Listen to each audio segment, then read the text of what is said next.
Meeting in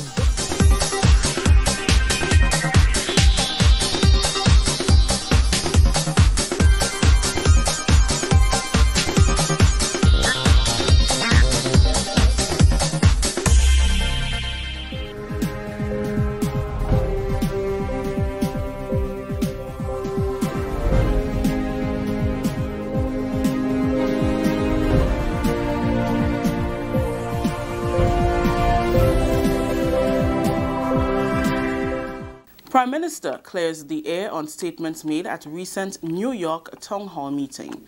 Details to this story and more in the National Report.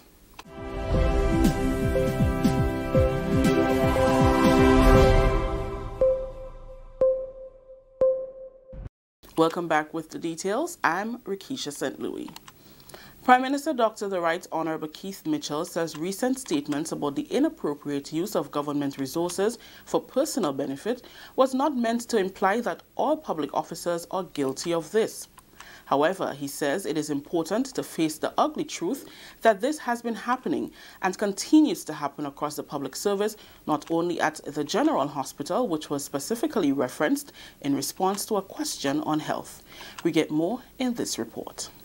In a written statement dated Monday, October 1st, Prime Minister Dr. the Right Honorable Keith Mitchell said statements made at the recent Town Hall meeting in Brooklyn, New York, were in no way different from previous statements made about the pilfering of supplies from various government departments and the inappropriate use of government resources. He said, and I quote, "This is not hearsay, it is fact, and I have repeatedly shared my concern about the corrupt practices across government. I do not share the view that raising this issue with fellow Grenadians in the diaspora was inappropriate. We call on them to give back to their home country, so we owe it to them to be honest about what is really happening here in Grenada." Unquote.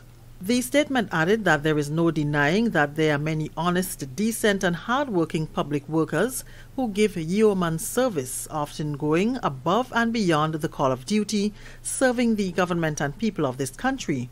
However, the inescapable fact is that there are also some public officers who use their position to access government resources for self-aggrandizement at the expense of the people of this country. It is the actions of this group of selfish and self-serving public officers that tarnish the image of what should be a noble profession. He went on to state that this wanton disregard for the proper use of government resources puts the entire country at risk and undermines valiant efforts being made to improve the socio-economic status of the country and its people. When resources are used for purposes other than originally intended, he said, it forces additional and unnecessary spending and jeopardizes allocations for other equally important areas of service. Dr. Mitchell added, and I quote, "As a government, we are entrusted with the mandate of furthering the overall development of Grenada. As Minister of Finance, I am personally appointed as the caretaker of this country's financial resources. But it is not a task performed single-handedly. It is with the support of all public officers who are similarly entrusted with departmental financial accountability, and we further rely on the honesty and individual accountability of each public officer. I stand prepared to meet with our doctors and nurses who may have felt personally offended by my comments about rampant stealing at the General Hospital. But I can categorically state that the intention was not to malign all healthcare professionals. I reiterate my recognition and admiration for those who perform credibly, putting the healthcare needs of patients above all else. However, we cannot and must not turn a blind eye to the prevalence of corruption. Acknowledgement is the first step in correcting an ailment. My intention was simply to underscore the detrimental effect of the actions of some, not only in the health service, but across all of government, including the Ministry of Infrastructure Development, Customs and Excise, Inland Revenue Department, and the Marketing and National Importing Board, where an inquiry is currently in progress. I must reaffirm my sincerest gratitude and appreciation for all public officers who give good service. You are and will continue to be the backbone of government operations." Unquote. Minister for Foreign Affairs, Honorable Peter David, is appealing to international partners to work towards an acceptable country vulnerability index that assesses the developmental risk of small island states. Addressing the United Nations General Assembly over the weekend, Minister David suggested that this could be done just as the Caribbean Developmental Bank uses vulnerability indices to set terms of its financing. He pointed out that the region's sustainable development faces significant threats from challenges like corresponding banking, de-risking, blacklisting, and middle-income status graduation. The withdrawal of corresponding banking services to CARICOM member states can be seen as an economic assault that would destabilize the financial sector of our already vulnerable economies. Remittances contribute in real and significant terms to the GDP of small states. In fact, the World Bank has stated that any sudden stop in remittances in economies that rely on these flows could pose significant threat to socio-economic stability. Added to the threat of loss of corresponding banking relationships, we also have to contend with the unilateral and often unfounded blacklisting of our institutions as money launderers and our countries as tax havens. This is the National Report. More news after the break. The house was shaking. Then started the story here, babe. Crack, and the roof had gone. Man, I was so scared, I nearly wet myself. Only those who have lived it can truly understand the devastating fury of a hurricane's wind. The house across the road just get up and roll over. Hurricane force wind. It's a hazard. Hazards. Take control. Reduce your loss. You can hurricane-proof your home. For example, make your roof more wind-resistant by using screws instead of nails in its construction. Find out more about hurricane force winds and other hazards at your local disaster office. A message from the National Disaster Management Agency and SEDERA. Welcome back. New home on the way for swimmers in Grenada. Lands in Queen's Park have been set aside for the new aquatic center. The announcement was made by Ms. Perron Johnson, president of the Grenada Amateur Swimming Association, GASA, at the start of the 2018 Grenfin Invitational last Saturday. The Invitational serves as the OACS team selection trials for competition in November. Johnson says the new center will be a major accomplishment for the association and Grenada. I'm just happy to say at this stage that GASA has made good progress in terms of advancing the development of an aquatic center. You would be hearing more about this in the upcoming weeks, but we are happy that we can say, with the presence of the strong presence of the government representative here today, we have the Minister for Sport with us, accompanied by the parliamentary representative, and they have been working hard behind the scene, and they have ensured jointly that GASA now has a land vested in its hands for the development of an aquatic center, and this is a major accomplishment. Swim teams are currently using the Good Hope Pool in St. Paul's, but have been clamoring for years for a larger facility that can accommodate more teams and international standard training. Minister with responsibility for sports, Senator Norland Cox, says government will continue to support the teams and stakeholders in any way possible. Swimming is a very important sport, not only for our young lads, but also for Grenada. We know that our young persons have so much dreams. They have so much things that they want to do. And giving them an opportunity to do what they love best, which is swimming, I think that is something that we must be proud of. The Grenada Olympic Committee also pledges its support towards the construction of the aquatic center. There is a main thing that we are going to support with, and that is the construction of your new aquatic headquarters. I have taken to our Pan Am Sports Executive Board the plans, and thank God that government had given them the land. Let's commend government. Let's give them a round of applause. Because the first question I was asked is, who does the land belong to? So the fact that the land is theirs, we have sent it off to the Pan Am Executive Board, and they're going to be meeting very soon to hold discussions. And I've spoken with Dr. Maglione, the president of FINA, who is my personal friend, and I hope that he is going to comply nicely with the construction of the aquatic headquarters. That was General Secretary of the Grenada Olympic Committee, Vida Bruno Victor. That story just brought the curtains down on the national report for today. Now to recap the top story. Prime Minister clears the air on statements made at recent New York Town Hall meeting. On behalf of everyone who made this newscast possible, I am Rikisha St. Louis saying thank you for viewing. Until next time.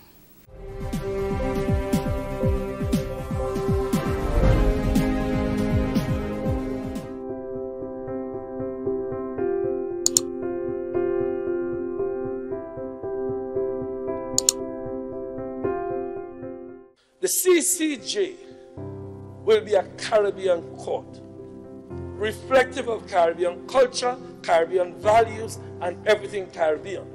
I ask this question: which court do you think will adequately reflect the views of Caribbean people to those who worry? Will it be the Privy Council, persons in Britain, persons who have never lived in the Caribbean, persons who don't share our values, persons who don't understand what we stand for and what values we uphold? Or would it be our people who have grown among us, who live among us, who attend the churches we attend, who attend the schools we attend, who are members of the soccer teams that we are members of? Who best do you think will reflect us?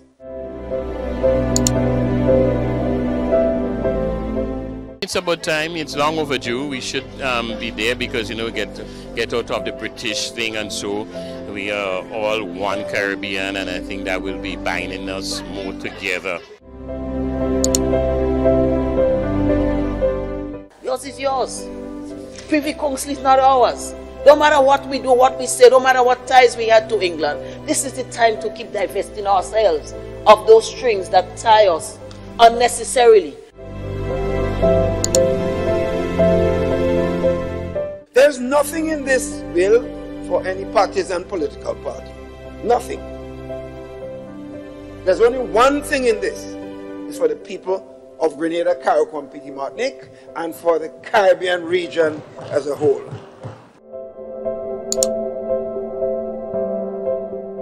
Justice has to be accessible, affordable, and swift.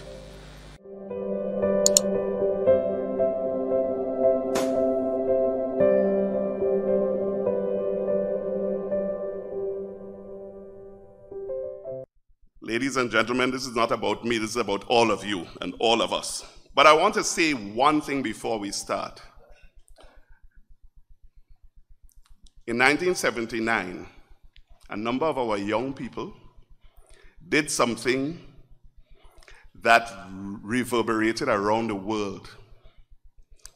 Something that it may not have lasted forever, but has. In a world of no cell phone and no internet and no fax machine or nothing like that, has established institutions that today we are very proud of. MNIB, National Insurance Board, and the airport. You know, we should have been the first one signing on to the CCJ. We should have been. I don't know what happened, but given what we did then, we should have been the first. So keep that in the back of your minds with those of you who have all the excuses in the world as to why we shouldn't do it. Grenada is about to embark on another historic mission of amending its constitution for the first time since its independence. From all indication, the push is for the changes to be made before the end of the year, 2 years after the first attempt failed. We believe the CCJ is an important issue to take a second look at, and we're involving the same people, the community group, the legal professions, and other parties involved, and hopefully we'll have everyone playing a very united role in going forward, because if we do not work together, then clearly it's not necessarily going to pass, and I think it would be a tragedy of justice for this country and for the Caribbean. But I think it's about time that we stop having faith in everybody else but ourselves. All people, jurists have served regional and international institutions around with distinction. And it would be, to me, almost an insult to say to ourselves that we cannot be responsible for justice in our country. 2 years ago, 8 bills were tabled for constitution change. But this time around, the focus is on one which, if successful, will see the Caribbean Court of Justice replacing the London Privy Council as the final court of appeal. Prime Minister Dr. Keith Mitchell, who was re-elected to office by a landslide victory on March 13, 2018, says he intends to play an active role this time around. And the CCJ so far has demonstrated that it has stood out in terms of its decision-making process. And no one can say that the governments who are now part, the countries that are now part of the CCJ, are getting decisions based on the governance govern those in political office. So in that sense, the people should be very happy that it's very independent judicial process, and I certainly, as a Grenadian and a Caribbean man, I certainly would want to support it. I would play a much more active role this time than I did the last time. The bill seeking the constitutional change is already out. It's called the Constitution of Grenada Caribbean Court of Justice and Other Justice-Related Matters Amendment Bill 2018, one of the 8 attempted 2 years ago. It includes almost everything in the 2016 bill, but removed are the sections that speak about the code of conduct for public officials and the swearing allegiance to the country. Debate has continued over the years about doing away with the Privy Council and replacing it with the Caribbean Court of Justice system, the CCJ. The Privy Council in London and the CCJ based in Trinidad are both a final court of appeal that retries civil and criminal cases if the original ruling is thought not to be satisfactory.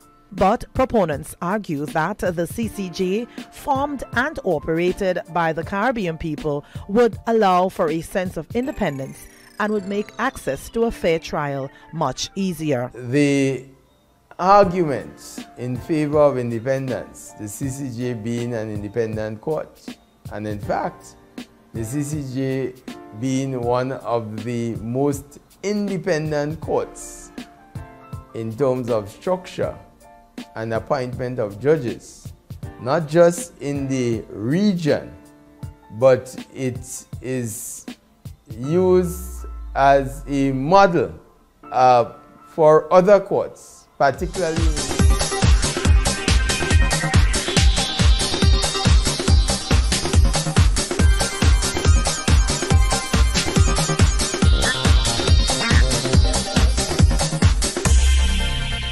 of you. Good morning to you, Devon. Good morning, Sheldon. Good morning, Grenada.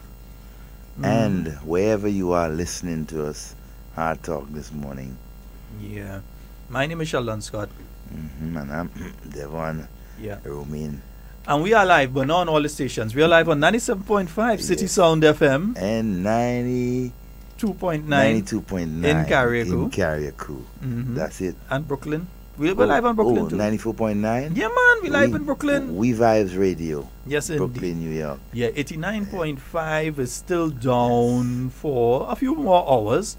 Should be back up and running within a few hours. And 97.5 should be totally back to normal within a day or two.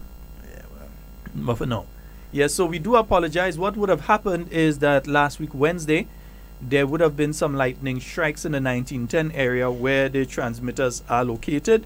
It did damage equipment of some of the radio stations at that location, including City Sound and the CRFM, which is the reason that we've been off air for the past few days. Yeah, but our good friends at City Sound Morning GT did try his very best to get the station back up and running. He would have done so a little in the afternoon time yesterday. I was in studio yesterday just in case, so we could have done a shorter program, but we weren't able to do so. But it has been sorted out now, so at least there's a temporary fix in place. CRFM, we were attempting to get it on yesterday as well, but the team that's working on that one may be done today or tomorrow as well. So we're hoping a few hours, but we're not sure. Yeah. So, Devon, what has been taking place, man? Well, it's a lot. Yeah, we have things to talk about, eh? Lot. Oh, by the way, the Chinese hospital, ship hospital is here. Yeah, he parking up down there. Yeah, he park up down there. Hospital in the sea. Yeah, we're supposed to have some guys pass by last week, Wednesday, and we had to sort of shift that. Then Thursday, of course, we didn't really have the program on air. We had it online. Friday, we didn't have a program at all because of the situation with the stations. And yesterday again. So I couldn't even get them yesterday. But what we might try to do is give them a call before the end of the program and see if we can get them to speak a little bit about the procedure to get onto the ship and all of that, right? Nice purpose? Okay, and you all give us a call and let us know where you're hearing us from, eh? Yeah. Give us a call and let us know where you are hearing us from. Nice? Right now it's not Spanish eyes, it's Venezuelan eyes, yeah? Or Cuban eyes, yeah? Puerto Rican eyes? Yeah. Wow. Yeah. We're into the month of October. We haven't spoken to you since September. So happy new month. Happy October. Yes, it did. A lot of activities. Yeah. A lot of activities in October though. Child month. I think something for the elderly. A couple of things that basically you'll be celebrating. Yeah. And folks, like and share the live. Like and share the live. What we could tell you though is that there'll be meetings for this week, and I have to reconfirm because I think there may be changes to the schedule. But let's look at it. South St. George, yeah, they're having their meeting. That will be on Thursday in Montu. We have a caller. Let's check and just see where this caller is hearing us from. Good morning and welcome. Glad to have you all back. Hey, Miss Noriega. And good morning. Good morning to you, ma'am. You okay? I see all you forget me. Miss Noriega, no. We can't forget sir. We can't do that. I see all you forget me. That can't happen, man. I sent message for you yesterday, so don't try that. Really? I sent message for you yesterday. Pardon? I sent message for you yesterday, and who listened? I got it. Oh. Thank you. And you say, but I still say you and Devon forget me. Never happen. It can't happen. I mean Devon. Never woulda, shoulda, never happened. Okay. I like that never happened. Yeah, I hear you. But not on 89. No, 89 is still down. Yeah, not on 89. Because I turned the radio, I turned it about twice, 3 times to get it for a friend in West Hall, but I wasn't getting it. No, 89, so I hear you on 97. 97. Right, great. All right, thank you so very much, my You're dear. welcome. You have and all to take care. Just glad to have you all back. Okay. Thank you very much. We lost of information because we know you all were there to give us. Yeah. But nevertheless, we will make up for that. All right. Sure. Okay? All right, take care. Yes, thanks. Right, have a nice one. You too. Okay, bye-bye. Thank you. Yes, indeed. So, yeah, just give us a little ting-a-ling-a-ling. Let us know. Anybody in St. Andrew and St. David, St. John hearing us, let us know. Yeah. Anybody in St. Andrew or St. David. St. George, we're pretty sure you're hearing us in St. George. Yeah. But I want to know for like St. Andrew and Brizan, Happy Hill area, you as well. Want to make sure that you all are hearing up in that area. So yeah, we're giving you the schedule for the meetings. Yes, South St. George, they have their meeting in Montu. That's going to be taking place this Thursday from 6 p.m. St. Andrew Southeast, the Honorable Emlyn Pear, she'll be at the Telescope RC School in Telescope, again 6 p.m. And St. Mark, the Honorable Clarice Modest, she'll be at the Bonaire Government School. So South St. George, Honorable Nicholas Steele in Montu, St. Andrew Southeast, Honorable Emlyn Pear at Telescope RC School, and in St. Mark, the lioness herself, the Honorable Clarice Modest, she'll be in Bonaire at the Bonaire Government School. Yeah, the Telescope RC School couldn't be in Lafayette, nah? No. So the Telescope RC School is in Telescope. Telescope, yeah. I'm not sure if it's an RC school, you know. If it's an RC, I think it's a Telescope. It should be a government school. A government school? Yeah, not an RC. Yeah. That's right at the back of SAS. But tell us no country people that put that down there. I know what they're talking about. Yeah. It's not an RC school. Duncan? Right, okay. And Saturday, St. Andrew Northwest, the Honorable Delma Thomas, she'll be having that meeting in Monlong. and St. George Southeast, the Honorable Gregory Bowen, he'll be in Monjaloo, Richmond Hill area with his meeting for 6 p.m. So we'll get some more information, clarify for you all. Also, to let you all know, the CCJ Advisory Committee, they've got their meeting taking place this evening at the St. John Anglican School from 6 p.m. Have various speakers on the issue of the Caribbean Court of Justice. So you'll be hearing information, and then you'll have the opportunity to make comments and ask questions.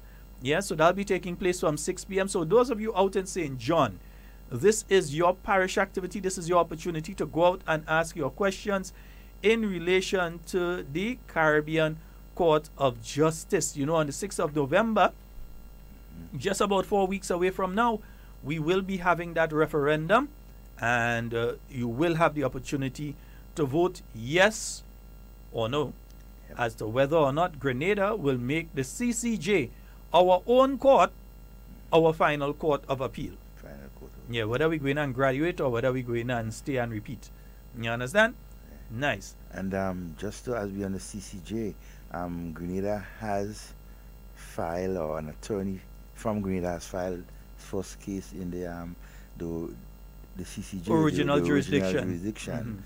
And so and remember, folks, you may be hearing that and saying, well, why do we need to go through this process if we could already file cases? We can only file cases at the original jurisdiction. An original jurisdiction is basically cases in relation to things like the free movements, freedom of movement, trade issues, and so on.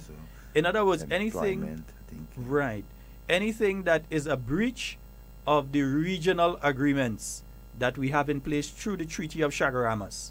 Yeah, so if any of the things that are there that are breached, like a CARICOM citizen not being allowed to enter another country without a proper reason, or being ill-treated simply because they are a citizen of another country within the CARICOM region, or a business in Grenada not being given the same fair advantage to sell their products in another CARICOM territory, or one from another territory not being given the same fair advantage to sell here, those issues can come up in the original jurisdiction. Yeah? The Shanique Myrie case was in the original jurisdiction. What we are voting on, which has to take place through a referendum here in Grenada. Other countries don't need a referendum. They can just do it. But here in Grenada, we need a referendum, is for us to go to the appellate jurisdiction. Yeah? So the appellate jurisdiction, that means that if you have a criminal case, whatever kind of case it is, that's what the appellate jurisdiction deals with. Right? Or even a civil matter that has nothing to do with the Treaty of Chaguaramas and so on, but you have a civil matter, a land issue, property issue, a civil action between yourself and a business place, or yourself as a business person and another business person or so. Even if it's a copyright issue, if it's a criminal issue, and you want to go to your final court of appeal, here it is. You will have the opportunity to go to a court that can either come to Grenada, that you can argue a case online, and is made up of a cross-section of persons from across the Caribbean and the world who would be able to give a fair and balanced judgment in relation to the issue. Yep, definitely. Yeah. Good morning to everyone on the live joining us. Yeah. Glad to have you all back. You know, they feel free to talk about the statement, isn't it? Yeah, oh, no, well, no, we're coming. We got coming, we're definitely. Coming. Yeah, we're giving you other information first. Yeah? Getting other things out of the way and everything like that. Feel free to talk about that. I was saying I'm not afraid to talk about. I was saying earlier on, we now have the arrival of the Chinese hospital ship here in our island. And so on. It will be here for about 1 week and so. Somewhere around 1 week. I don't want to say because I'm not sure on the exact amount of days, but maybe around that. So we'll find out. Yeah, and we're going to try to contact Kevil by phone and get see the necessary information. Yeah. All right. Those of you in Carriacou, though, just to let you all know, the CCJ Advisory Committee, they'll be in Carriacou this week, and they'll have that parish meeting taking place in Carriacou. That'll be taking place at Wayne's Garage this Thursday from 6:30 p.m. So all of you out there in Carriacou, yeah, the parish meeting, the CCJ, that'll be at Wayne's Garage in Carriacou, 6:30 p.m. this Thursday. And there'll be other interactions with students at the different schools and so on. And a meeting in Petit Martinique that will be taking place on Friday. That will be between from 5 p.m. over there in Petit Martinique, right? And several other meetings and so on out there in Carriacou. I think we have a caller online. Yeah, let's go on the line, man. We have a caller online. Good morning and welcome.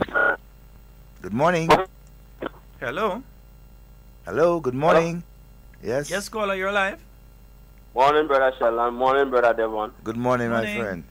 I see all you forgot us in Tobago. No, no, we can't. Nah, we can't forget. All that cheated us like all chaos now, boy. Since after that outweek, that 7 point something, two week ago, kind of, off we mind a little bit. Well, I still me call out. I was listening. I don't, you don't leave that program. Sometimes I need to have it at a game match. Sometimes, but nothing we could have done because at one point there was also a slight issue with one of the other stations as well, but that's been fixed. So at a point in time, 3 of the stations was down instead of 2. I had to go and bathe in I had to go and take a bath in the bush. There are a few people. Aye? Obviously, I gone in a hole. I want to say Martin. Morning to Martin and V down in Grananze. Yeah, V. Let me say you all on the radio.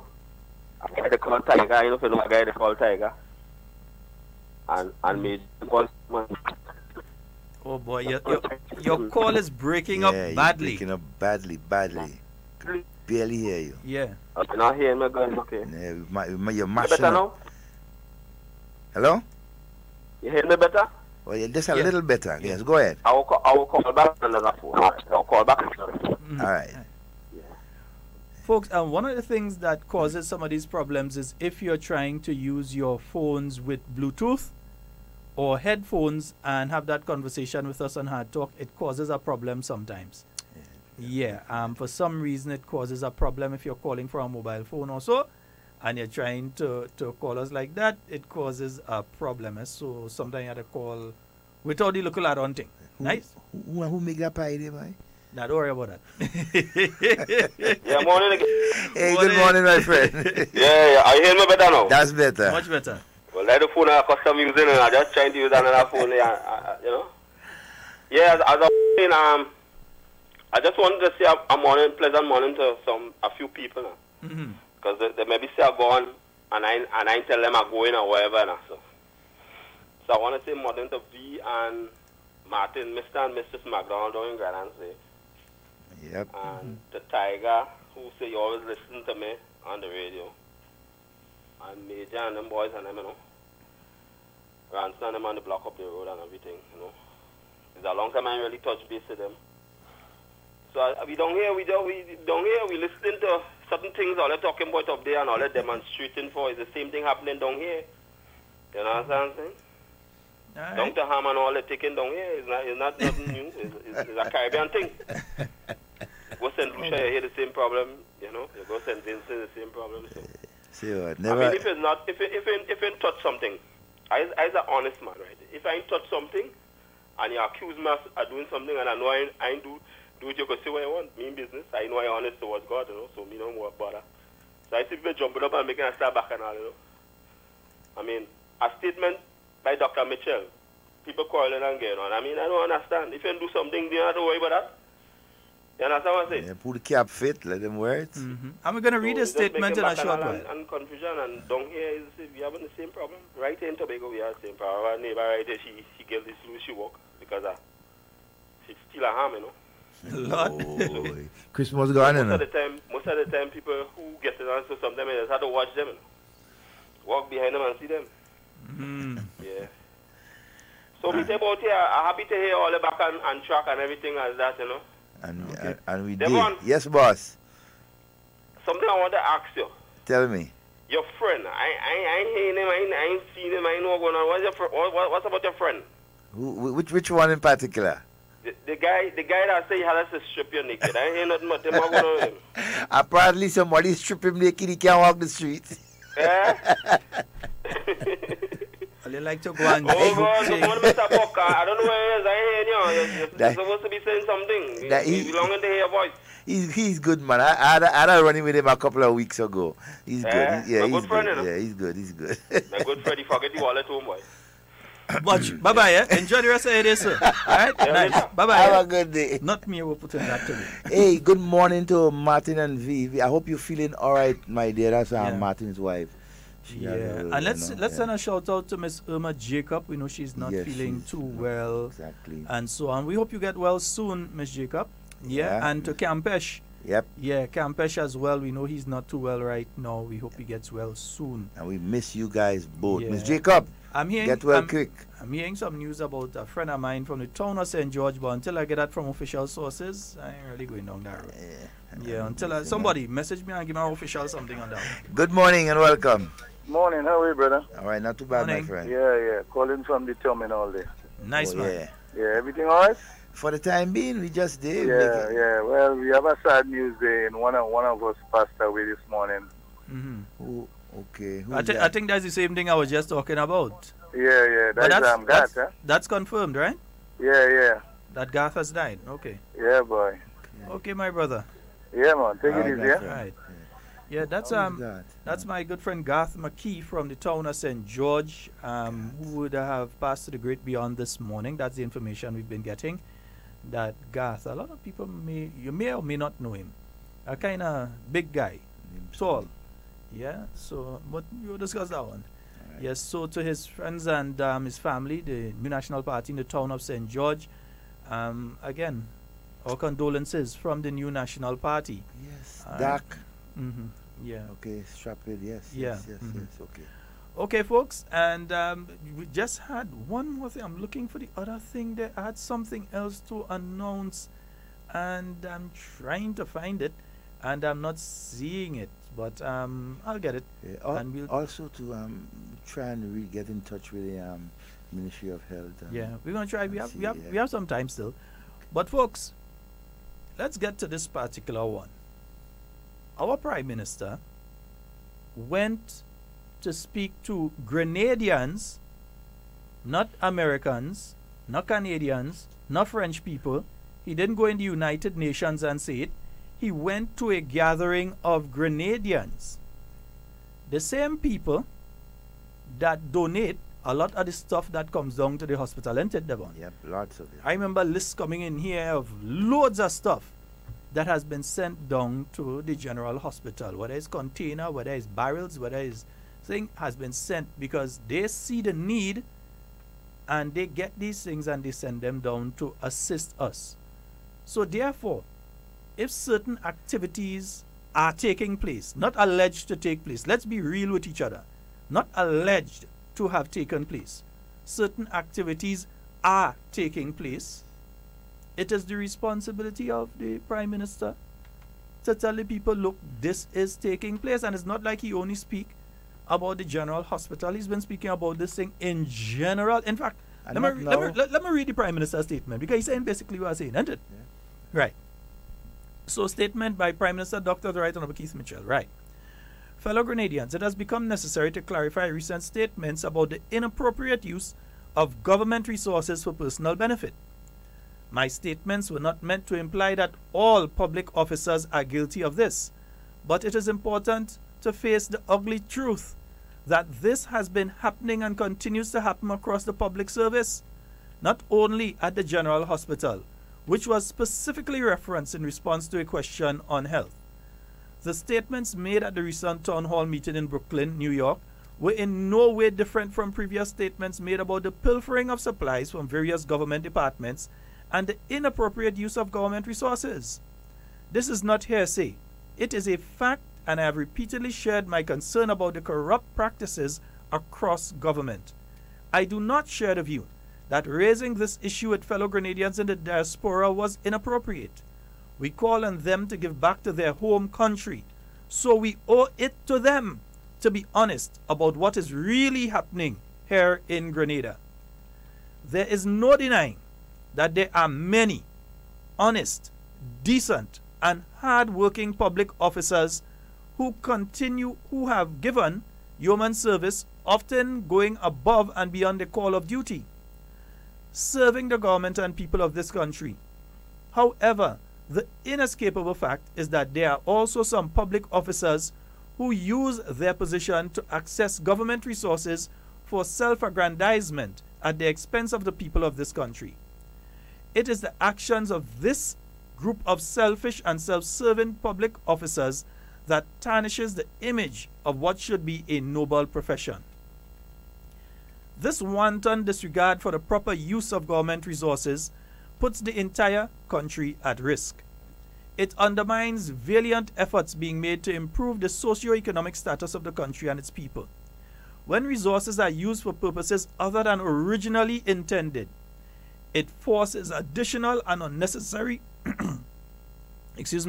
it forces additional and unnecessary spending and jeopardizes allocations for other equally important areas of service. As a government, we are entrusted with the mandate of furthering the overall development of Grenada. As Minister of Finance, I am personally appointed as the caretaker of this country's financial resources. But it is not a task performed single-handedly. It is with the support of all public officers who are similarly entrusted with departmental financial accountability.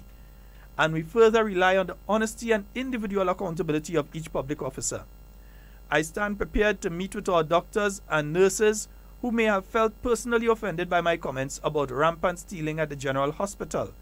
But I can categorically state that the intention was not to malign all healthcare professionals.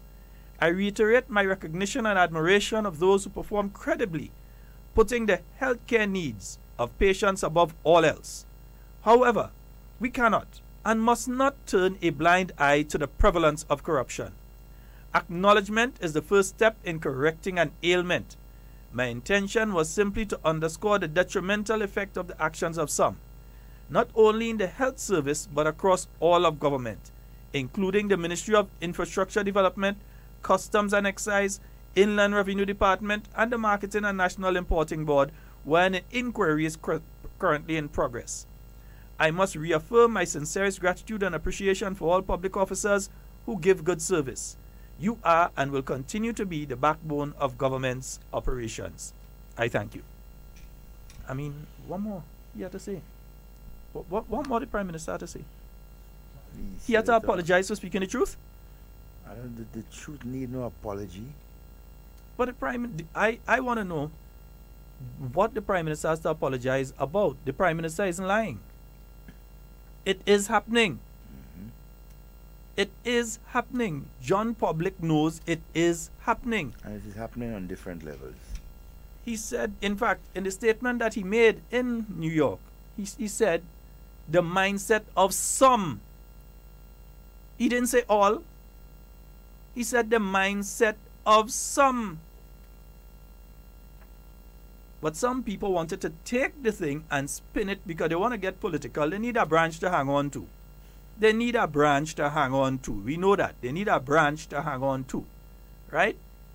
So we know that they're grasping at straws, so they have to find a branch to hang on to. They will get a plum branch. So they're trying to make an issue out of this one.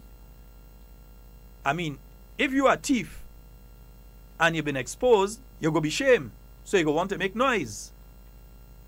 I could understand that as well, isn't it? But if you're not, you have nothing to worry about.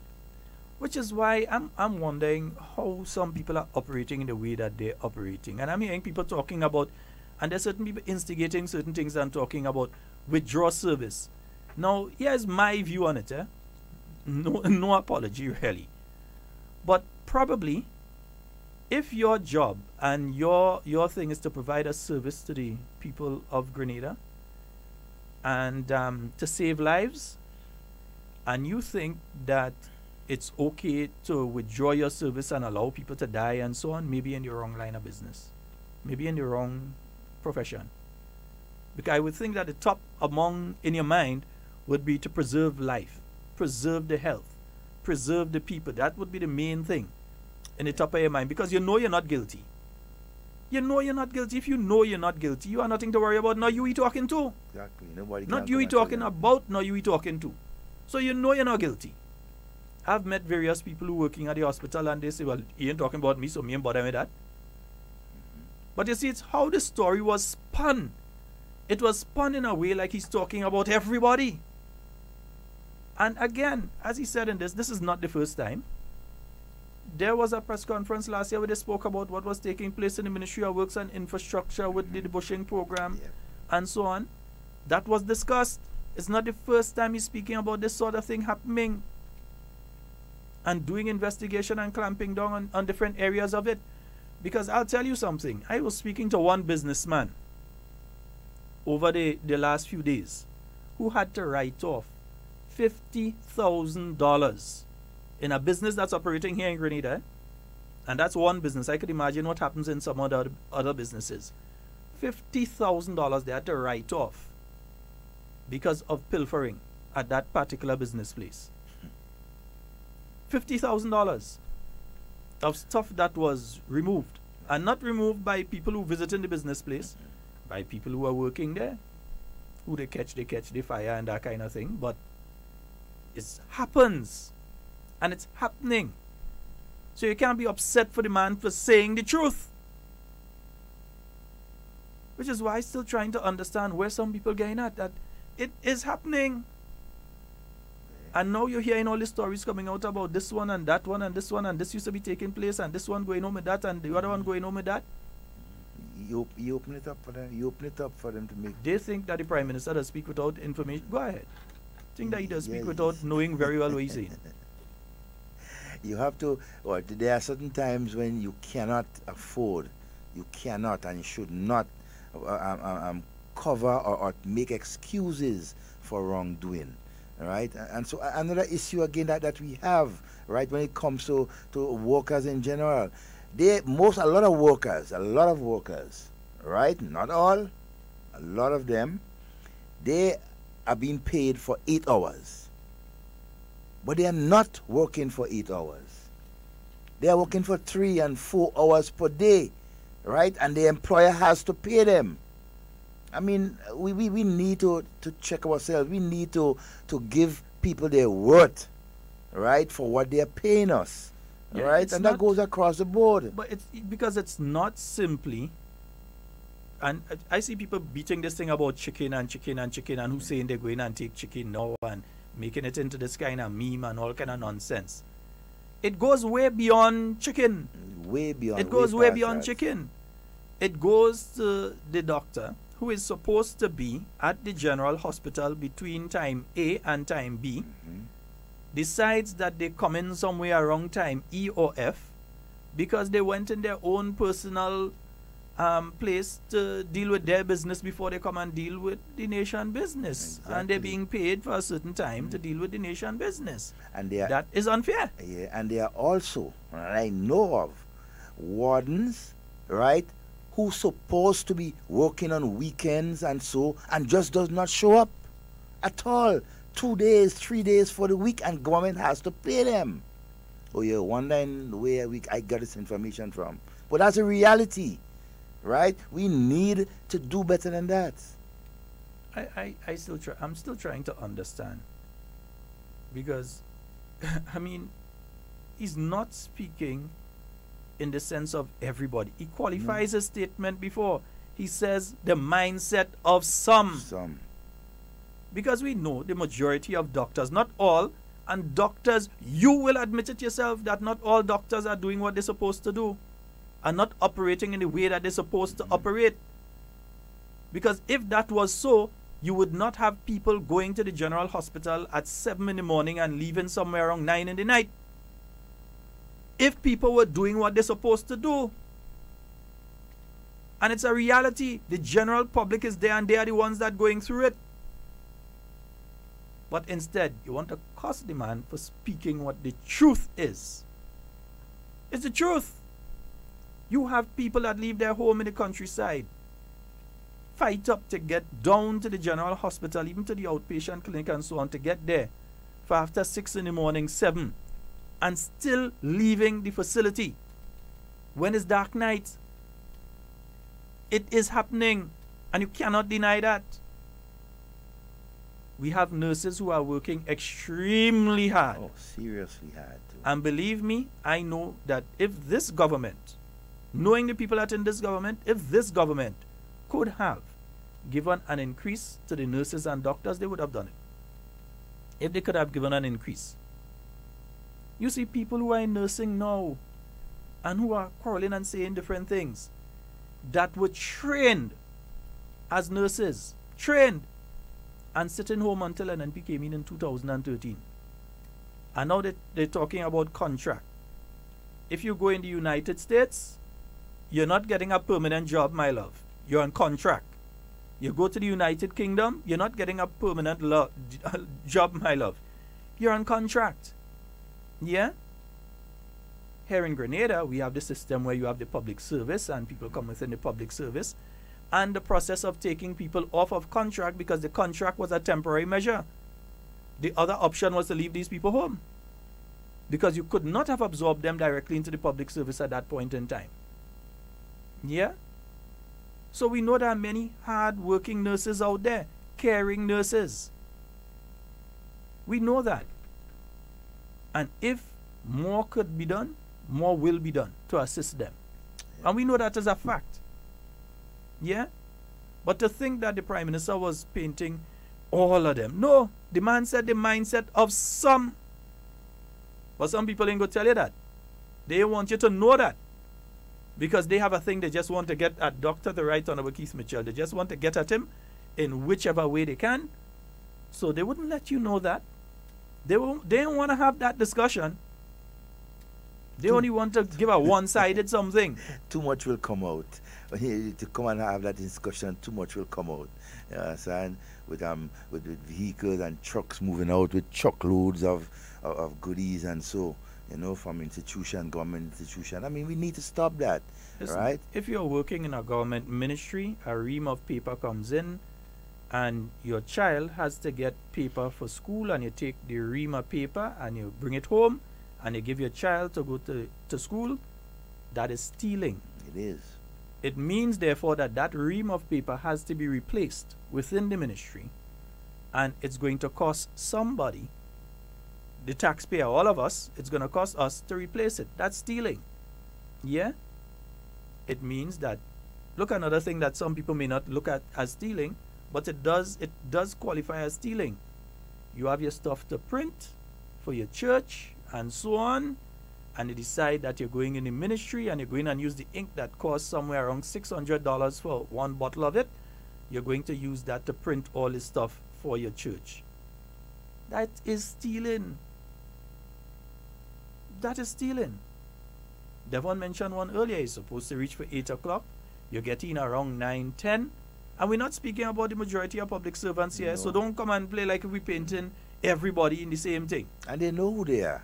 Those who do it know who they are. You have people who going in, and they're supposed to reach for 8, but they reach somewhere around 9. And strange enough, it's the people that are living around town that does mainly do that. Yeah. They reach around 9, 10. Then they have to take a tea break around that point in time. You have to go and get a coffee or a soft drink out there, and then they buy the local snack. And then they start to work. And then by the time you see 11:45, they stop answer the phone in the ministry. They stop answer the phone, and they go on about their business, and they pile into one of the government vehicle, and they go on and look for KFC or some kind of thing around town, and then they come back around 1, and by the time they come back around 1, they sit down to eat the KFC, and by the time it's minutes to 2 is when you see they go back to start answering the phone, and by the time, come on, you all know I ain't lying here. You all know I ain't lying. You're around 2, you see they come and they start back, and then by the time you see 2:30, 3, you see they start to get ready to leave. That is not stealing? Yeah. And it's a different type, say. Good morning and welcome. Hello. Hi, morning. Good morning, my friend. So what you said is absolutely true about the tardiness and the pilfering and this sort of thing. Yep. But my question is, who is responsible for setting those things straight, for taking the necessary action, in other words, to straighten up this kind of things, negative things that are happening? I remember some time ago I went to the hospital and they gave me for supper evaporated milk for my supper. and the glass of milk was looking like soap water. First, it didn't have milk in it. So I turned and I tell the nurse, I don't drinking that. And she wasn't too pleased. So I tell her, I say, well, I'm sorry, but I cannot drink that. If you're giving me some milk, give me milk. In a nice way, But she stoops me down and thing, but then I got the milk. Another time I went to the VAT office. I asked for time off to go to pay my VAT because I was late and I forgot to pay it before. So I asked for the time off. They gave me the time off. I tell them I'm reaching back to work by 8:30. And when it was 8:30, the worker that was supposed to be doing that was just walking in and actually waltzing in. You see? Now, I also know of a situation where a union leader, when that was brought up in a forum, the union leader turned and say, that is not our problem, it's management problem. And I agree, it is management problem. But unions, and we have to work as a team. And if we don't work as a team, things are not going to go as it ought to be. As it relates to this particular thing our Prime Minister said, well, I still think probably he could have hold it up a little. In New York, he did not do anything wrong. That's just my understanding, my take on it. Mm-hmm. But he didn't lie on anybody, and he did not say everybody did it. Have a good day. Exactly. Right. And thank you. The caller's last 2 points are the most important. He didn't lie on anybody, and he didn't accuse everybody of doing it. So what do you have to apologize about? What does he have to apologize about? We're talking the truth. So don't talk the truth then. Speak the truth. Don't talk the truth. Even if it offends us, speak it.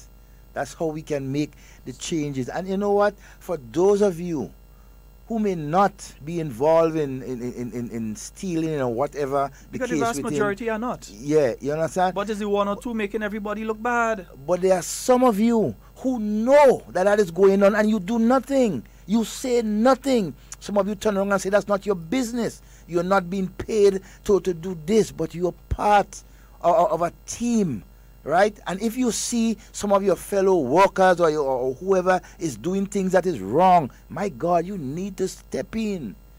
You need to. We all need to. We need to safeguard this country in some instance from ourselves. My brother, and I think here, we have to be clear on this. It is happening. It is happening. Yeah? It is happening. And the few are making everybody look bad. The few. But if you know that you're innocent and you know you have nothing to do with that, number one, it's not you that he's speaking about and not you he's speaking to. So you don't have to worry about that. Yeah? But those who are guilty, and the thing is, some of them, they go on to strike too because some of them doesn't work anyway. Yeah. You have some of them, they will enjoy, anyway, so they'll enjoy that sort of confrontation because, you give them a chance to, spend some time outside and, walk out and, and do But again, take a look at yourself. Because it's in the context that he was speaking. He was speaking about the mindset of some individuals within the service, some doctors, some nurses, some of the other people working within the healthcare system. He was not speaking about everybody. He was speaking about the mindset of some people. And he said some. Some people say he don't say some. He said some. That's at the beginning of the statement. And then he went down the road. And it's not just about chicken. Some people trying to make it look just about chicken. It's not just about chicken. Or cheese. It deals with There's more than that. It deals with if you as a doctor are supposed to be at a particular location at a particular time, or you're supposed to be at a health center, you're supposed to be at the hospital, you're supposed to be on the ward at a particular time, and you don't show up. You don't arrive. Because you're busy doing your own business, and then you come and give less time than you're supposed to give to the government of Grenada. Brothers and sisters, that is stealing. What about those, right, in certain instances that may be using government equipment and without paying for it, for the service? That is stealing. We have a caller. Good morning and welcome. Hello, good morning. Sheldon Devon, good morning. Good morning, my friend. Hello? Yes, you're live, caller. Good morning. Yes, but it's true, Sheldon. The truth hurts. The Panadol goes, the Histel goes, the Histotucin goes, the Paramol, you name it. I know a lady that works in the government dispensary as a pharmacist.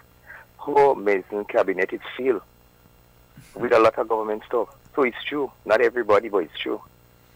All right, brother. Okay. And the thing is this. The Prime Minister was also speaking about the management structure, the management system. Because if there is a proper reporting system, investigation, and punishment system in place within the service, then these things could have been dealt with. Yep. These things could have been dealt with. So he was speaking, saying that, look, we need to deal with the issue of the administration of the healthcare service. Yeah? Because, Devon, you and I know certain people you could go by right now, I am sure.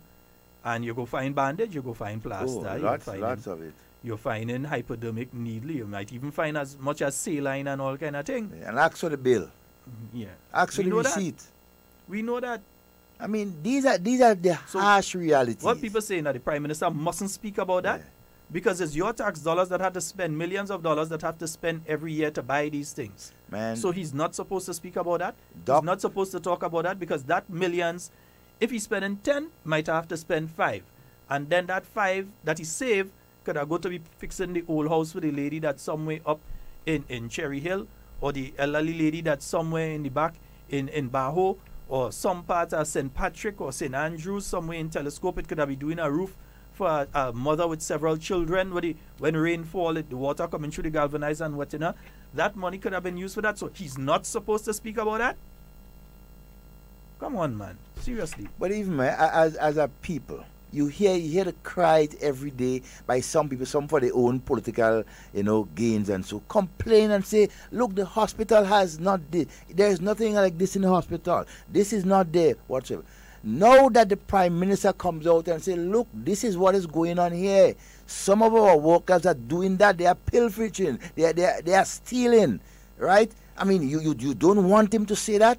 That is part of the problem, right? When things are brought into the government service and some workers take it away without the consent, and so that is a problem.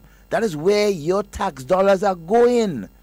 You don't want the Minister of Finance to talk about it, to talk about the wanton wastage and pilfering our government things? Come on. That would be hypocrite. But not only that. And here's something, and let's just get something clear here. There are two things I want to clear up.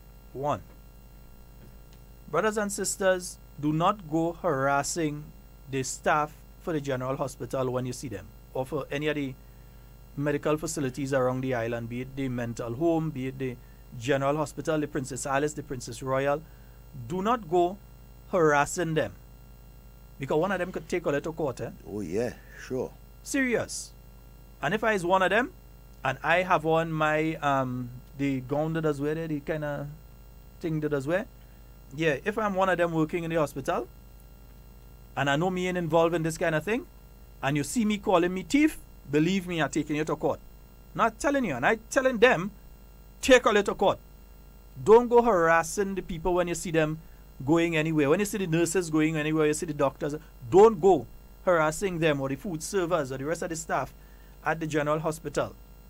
Don't go throwing talk for them and harassing them, because you might just be interfering with the ones who are the ones trying to help fix the system. Exactly. You don't know. Well, if you really know, you're supposed to report it. But don't go harassing these people, because you might just be throwing off a person who is really, really trying to help and do something within the system positively. Because I hear the one or two things that a nurse might be passing some and somebody throw a word at them. Don't do that. We way better than that. We way, way, way better than that. Don't go throwing talk at people. Yeah? And then it's to see some of the people who throwing talk at people too.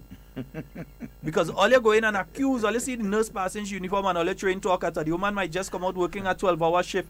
She may be inside this on Sunday and she just coming out. And all they want to come and throw talk at her. Yeah, and calling people thief. And it's to find out what some of them doing in the business place where they working in private or in the ministry where they working. Or some of them ain't working and there's a reason some of them ain't working. So don't go throwing talk at people. Let's deal with the real issue. It is happening. There are people that are doing it. The issue has to be addressed. Let's call out the wrongdoings. Come on. And the Prime Minister is right talking about he go in New York in our next country and talk about it. He was intercepting our Grenadians. Well, the Grenadians he's speaking to, Grenadians who continue to contribute toward the development of our country. These is the people that make container and send down. These is the people that make barrels and send down. Twice, 3 times a year. Whether it's linen they're sending for a hospital or another facility like a home or some kind of thing. You have to account to them. These are the people that has been walking through 3 and 4 feet of snow. Have to dig the car out when it's December and January and February. They have to take things and dig the vehicle out from the snow to be able to go to work. To get the extra dollars that it does take to put together to help the healthcare system and other things here in Grenada. So why shouldn't he go and talk to these people about it? These people are making sacrifices, just as you and me, but in some worse conditions than we have to go through. They're not even in their own country. If they could just leave in the middle of the snow and say, I can't take that cold today and I'm staying home, I'm going on Granite Beach. They can't do that. Why should the Prime Minister only tell them the good? He has to tell them the bad. Let's balance it off. Tell them what is going good and what is going bad with the system. They may be able to help. You understand? They are Grenadians. They have been contributing for years. You understand? The diaspora is important for us. We have to account to them. We don't want them to be out there hearing of things and then the Prime Minister would go out there and saying he don't know about it. No. It is right for him to speak about the ills, to speak about the good that is going on in our country. We must never be hypocrites and be one-sided. Let us be balanced, and that is what is going on. I mean, there are those of you who are vexed and mad because he said it. But it's the reality. It's his responsibility as a leader. Man in charge of finances, number one. So if there's an issue affecting finances, he has not only the right, but he has the responsibility to speak on that issue that is affecting finance. Yeah?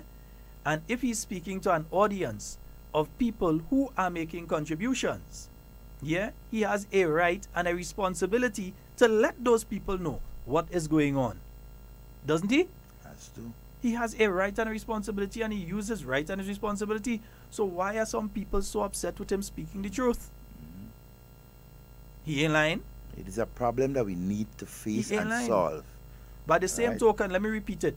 Don't go out there harassing no nurses and doctors and things. Don't do it. They should sue all you. Like a certain person kind of afraid right now. I ain't gonna get into that one on this program. But yeah. You can't be doing these kind of things. You can't be doing that. You can't be going and harassing people and all kind of thing. You know? That's like when some people call a certain individual went and they call all NNP. They categorize all. They didn't say some. They didn't say 1 or 2. They categorize all NNP as needy and greedy. Somebody mentioned something about that just now. They didn't say some, you know. They didn't say 1 or 2. They didn't say some in this constituency. They said all NNP. Needy and greedy. Then all NNP had a right to be upset about that because you categorize everyone as that. Yeah? But there are those who also be on the radio and calling Grenadians fools and stupid and everything like that. Every day they on the radio doing that. You understand? Who cries out and everything like that. I mean, anyhow. Listen, stealing is wrong. Bottom line. Whether it's stealing the time, whether you want to go to 20 funerals in 1 month, that is wrong. You can't want to go to every funeral that coming up and all kind of thing. You go to a ministry sometime, you're looking for somebody. You have some important business to do. Sometimes it's people who are visiting for a short period of time. They come out from the States or they come out from the U or even regionally. And they just have a few days in Grenada and they're trying to do something. And they go to a particular department and they're trying to get something done. Only to hear that person isn't here today. They're going out on funeral. And when you hear funeral, it's not even a relative. Sometime. It's just somebody that they know from way down the line or by the way or some friend, relative, or some kind of thing like that. Some friend making a bus and they invite you to come and fill the bus. And I mean, and they leave the government work and they go and do that. Yeah, you know. That is stealing also. They're stealing time. You're stealing the government, you're stealing the people of Grenada's time. The service you're supposed to be providing for Grenadians or in general. I mean, you're not doing it. Folks, the phone number 440-7377. That's a 440-7377. And 347-329-3101. Yes, indeed. So you can call in at any time. And also remember, we are live on Facebook. That's Hard Talk Grenada Live on Facebook. And we're also on YouTube, Hard Talk Grenada. So you can get there. Yeah, let me see what they say here. Nah, well, no, the Prime Minister has a right to say it. He has a responsibility to say it. Yeah, he has a responsibility to say it. And he did so. And it's not the first time they're doing, like it was the first time Prime Minister speaking about this kind of thing. Yeah. It's not the first It's time. not the first time. They conveniently heard this one. Yeah, because they want to take this one and spin it. They want to take this one and use it as they want to use it. But it's not the first time. Just last month he was talking about marketing board. Of course. Just last month he was talking about marketing board. Earlier this year, last year, he had to speak about Ministry of Works with the bushing and them kind of things. So it's nothing new. Exactly. And then the whole reorganization of the constituency offices and all these things. Good morning and welcome. Good morning, Scott. Morning.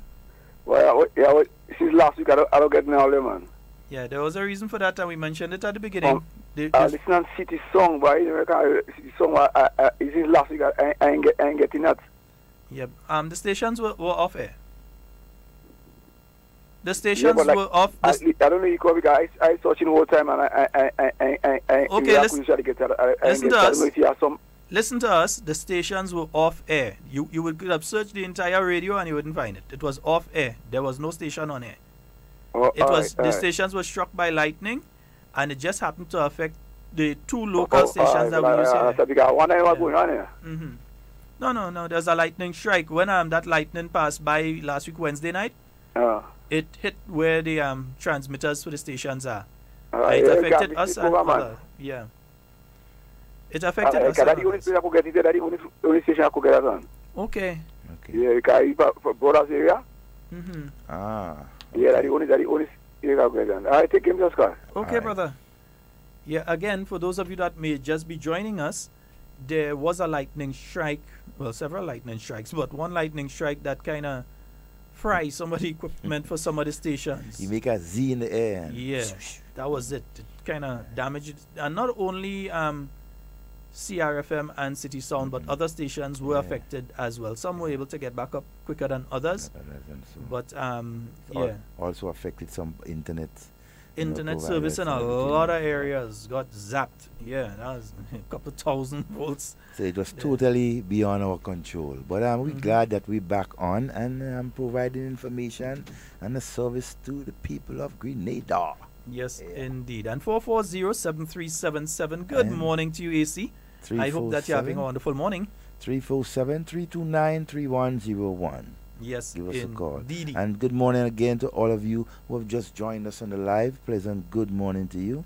And we hope you're having a wonderful day. Not as good as us here in Grenada. I would like someone to phone us and tell us what the Prime Minister should apologize about.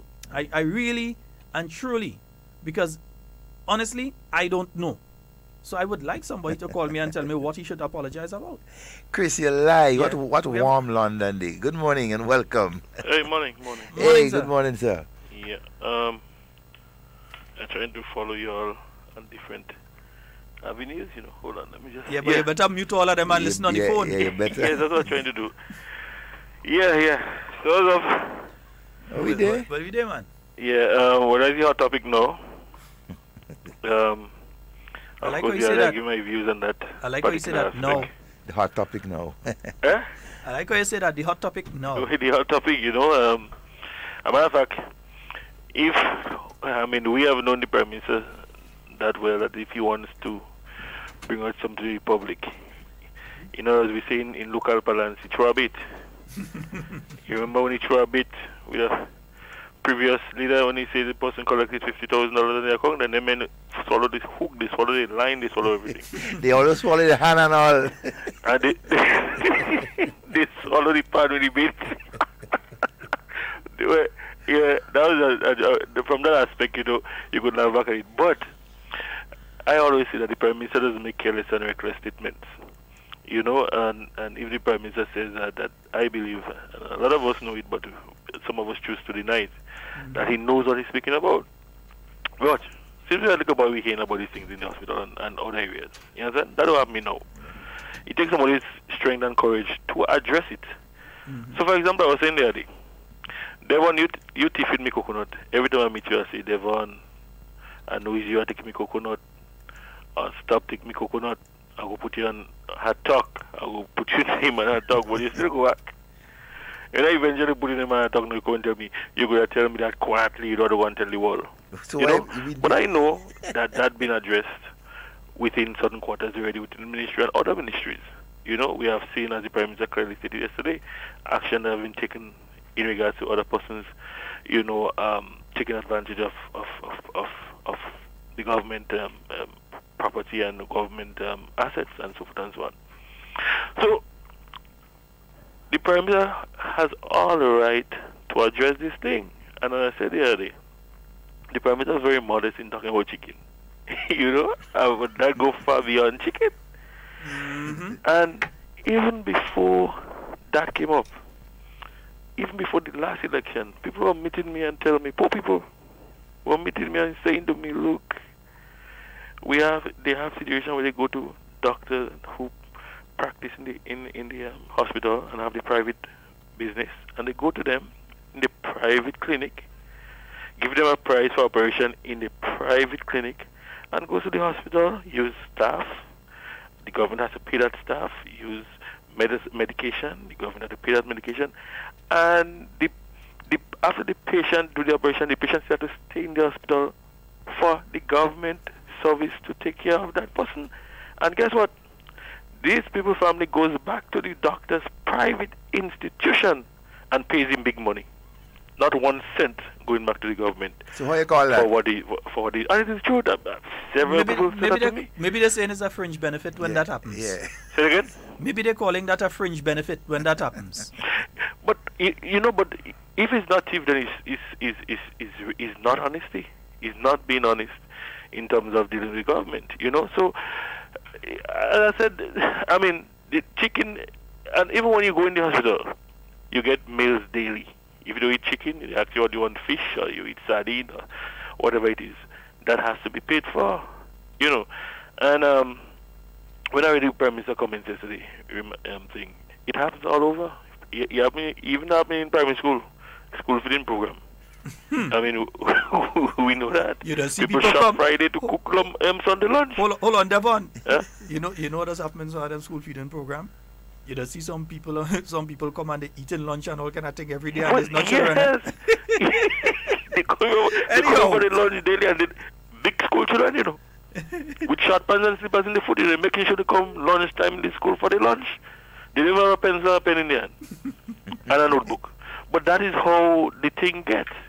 You understand? And we can't blame the Prime Minister for wanting to pull back. The whole story about, and you see, a lot of the comments you find from some of those, and frankly speaking, Devon, you've heard it, Sheldon, you've heard it, from a lot of these NDC people, they're still hurting, they're still sad, they're still this, they're still that. And as you say rightfully, Scott, the Prime Minister didn't say all. Look at, we have I could call his name because all of us know him, Dr. Thomas. Dr. Thomas is poor people doctor. People go by Dr. Thomas and they don't even charge him a cent. They even go in his house on the carnage. Dr. Laurie Frederick, and those I could remember off my head, and there are others who like them who are decent and honest, but they are the those in minority who want to take advantage of the system and to embarrass the government, and some of them deliberately doing it. We have to be honest about it. Some of them would do it to embarrass the government. When you hear somebody go and say, you don't have medication, you don't have shit, you don't have this, you don't have that. It's them that using it, some of them, and putting pressure on the health system. We have to address this thing up front and stop pretending that it doesn't happen. Where some people use it for political mileage, they have to answer to the conscience for that. You know, but I think the Prime Minister did the right thing, and if he had to do it again, I'll tell him do it again. I mean, you go make some people unhappy, but that's what it takes as a leader. You Devon, you want him live for us? I can't talk for the Prime Minister, but budget speech coming up. It could be interesting to listen to the entire thing. Yeah. And you know what I like to say? We're singing for we supper. I tell him already, get another line because this one really don't work in. Yeah, you can't work it. Yeah, I mean, and listen to me. Before you go further, singing for supper, but tell us what we said that is untrue. Yeah. That's what they had to tell us. Tell us what we said that is untrue or not factual. Tell us what we say wrong. Exactly. You know, and if they could prove that, then probably the Prime Minister might consider apologizing, but until then, you know. Yeah, I don't apologize for nothing. You know, but they know that it's the truth. Even people who work there know it. Even people working in different departments know it's the truth. We're not perfect, but when you see the thing going out of hand, you have to pull it back. You know, I think that's what the Prime Minister was doing. But anyway, guys, as usual, I just listen to both sides of the story. So when I listen to Shaggy, I listen to the other side that doesn't make sense and just shake my head and just turn off my thing and go and bathe and go to work here. Because I just like to start my day good, not listening to Fresh FM. Take care. All right, brother. Have a good day. Man, I just want to say some kind of thing on that program day. Boy, watch. It's so amazing. Eh? I expect the leader of this country to come out and tell the people of this country what is going on. That is what he has done nothing wrong but to come and tell the people the truth. But Devon, let's ask them to call and tell us what he said wrong.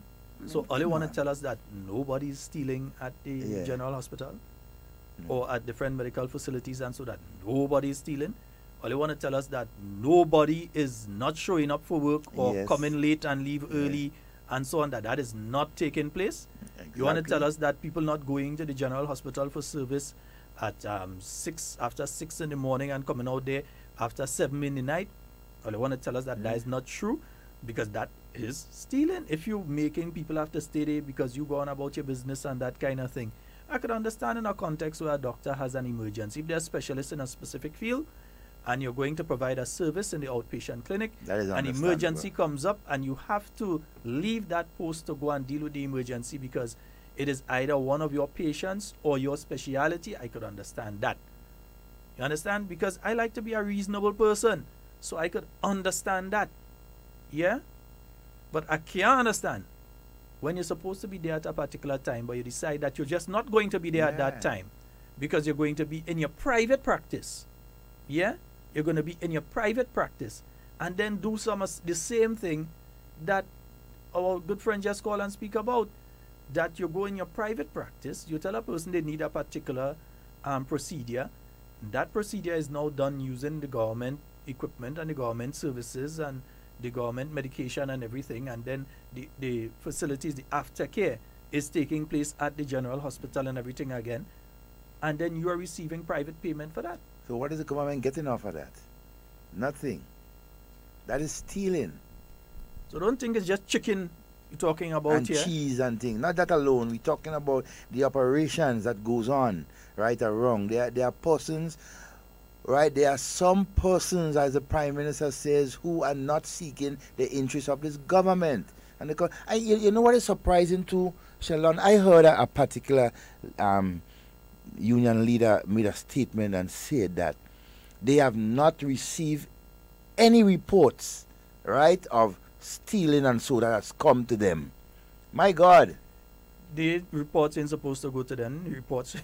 But what I'm saying, you standing there and you saying that when you know and you always have been hearing these things happening within government services and so. You can say maybe the union leader deaf, maybe he can't hear, so you can't say that the man here. Next thing the man has a hearing problem that you never know about. He or she. Yeah. Next thing man, woman, wherever. Yeah. Next thing they have a hearing problem. Next thing you didn't know that they have a hearing deficiency. Yes. And if so they that do, whispers may have taken place at too far of a distance for them to hear what is going on. Maybe it may have been within their periphery. but they would have been Yeah, they might unable have, to accept yeah. the auditory information that was being put forward. So let me just put it like that. Technology is so upgraded these days. I don't think they were wearing the appropriate device. Then some people want to give the impression, listen, you could have all the security in the world you want at all of those facilities. And again, you're not just speaking about the general hospital. Speaking about all facilities. You could have as much security as you want. If the administration and the enforcement is not in place, you have the problems. security. So don't blame the security. The security could only do what they are allowed to do. Because I'm sure a security wouldn't be allowed to come and just search people back just like that.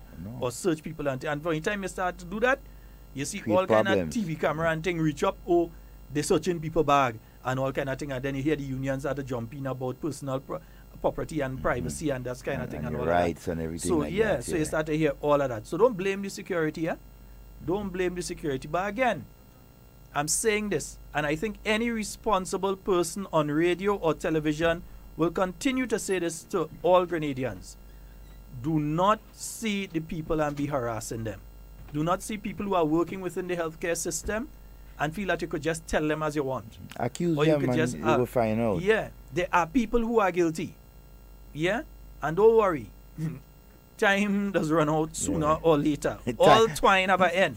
Time longer than twine. You could get the longest set of twine ever and you slack a kite. At one day, you must come to the end of the thread. Yeah. It must come to the end of the thread. Yeah? But you cannot simply just see somebody because they have one of the little gowns that they wear or whatever and they're coming out from a medical facility and play going. That's a bad habit some of us have. We feel we could tell people anything we want to tell them. Yeah? We feel we could just open our mouth and throw word for people and tell them thing. And then when you find yourself in court now, you start to cry. Woe is me. And oh gosh, I didn't know. Find out problem. First. Find out. Yeah? That is the problem that some of you have. You want to see people, don't go harassing the people because, listen, the vast majority are excellent nurses and doctors. The vast majority. Excellent doctors, nurses, some of the food servers that go beyond. You know, it have some people rain falling, they ain't going and try to reach the work and so. I know some of these food servers from St. Patrick and St. Mark and so on, St. Andrew, that working in town, you know. That working in town. And it could be rain, thunder, lightning, storm threatening, whatever. They come into work because they're providing a service for the people. Yeah, they come in to work. They are doing a proper job. Now, suppose you see one of these now, and these are the ones that you go through in word for. Why are we doing that? That's children behavior. That's childish, puerile behavior. To go and see a throwing word at these people. There is an issue. Yeah? The person with the responsibility, yeah, and the right to respond to the issue has responded to it. And I believe that they have responded properly to the issue. I don't see anything to apologize about. And the phone line open, you know. The local number and the overseas number. All you've been running all over and saying all kind of thing. Come here. Tell us what he said wrong. Tell us. Challenge the statement that Come he here made. and tell us. I'm sure that the Prime Minister has his facts. Sure of that. Because he doesn't speak in a vacuum. He speaks, right, and he come out and he say it, and I know he have his facts. Oh, he gone in the Challenge States. him. Oh, he gone. He said the right thing, but he said it in the wrong place. In the How wrong he said it place? in the wrong place.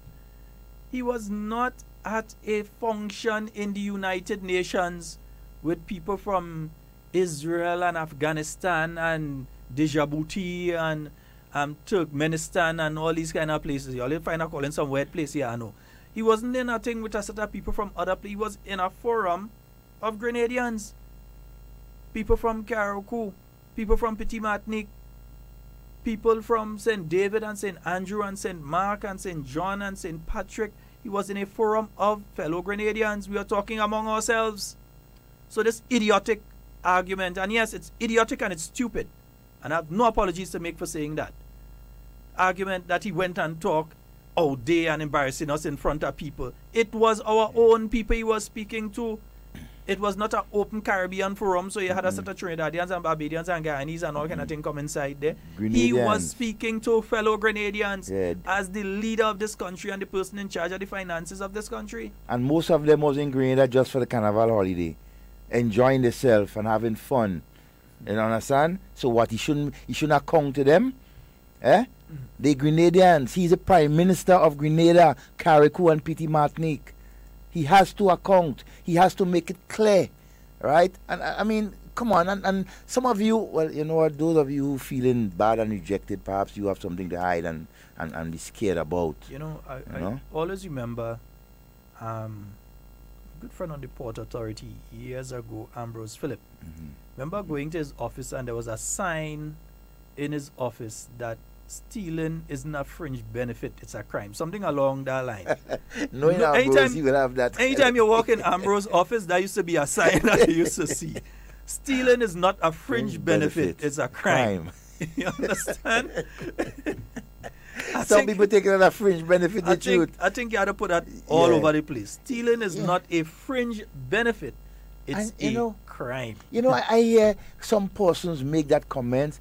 Oh, that government thing, that we think I could take that. They don't pay me enough already. So if I take that, I ain't nothing. It is stealing. You can end up in jail for doing that. You can lose your job and your family will suffer because of your stupidity. Right? It is not a fringe benefit. It is stealing. It's a crime. Oh, boy. Know that in whatever capacity it is. Before the end of the day, the name go call and go start, You know, they go start the attack. Of course. Yeah, and moi. Well, you know. The name calling goes out, you know, my back broad. Yeah, well, they have been doing that to me for years now. My back broad. Call name, say what they want to say, my back broad. Say what all they have to say. But the truth is the truth is the truth. The truth is the truth is the truth. If nobody else going to say it, we go say it. The truth is the truth. You see when they say all kind of thing about me, I don't respond because you don't bother me. You understand? The truth, talk the truth and hey. In there and out so. In there and yeah, you just... You understand?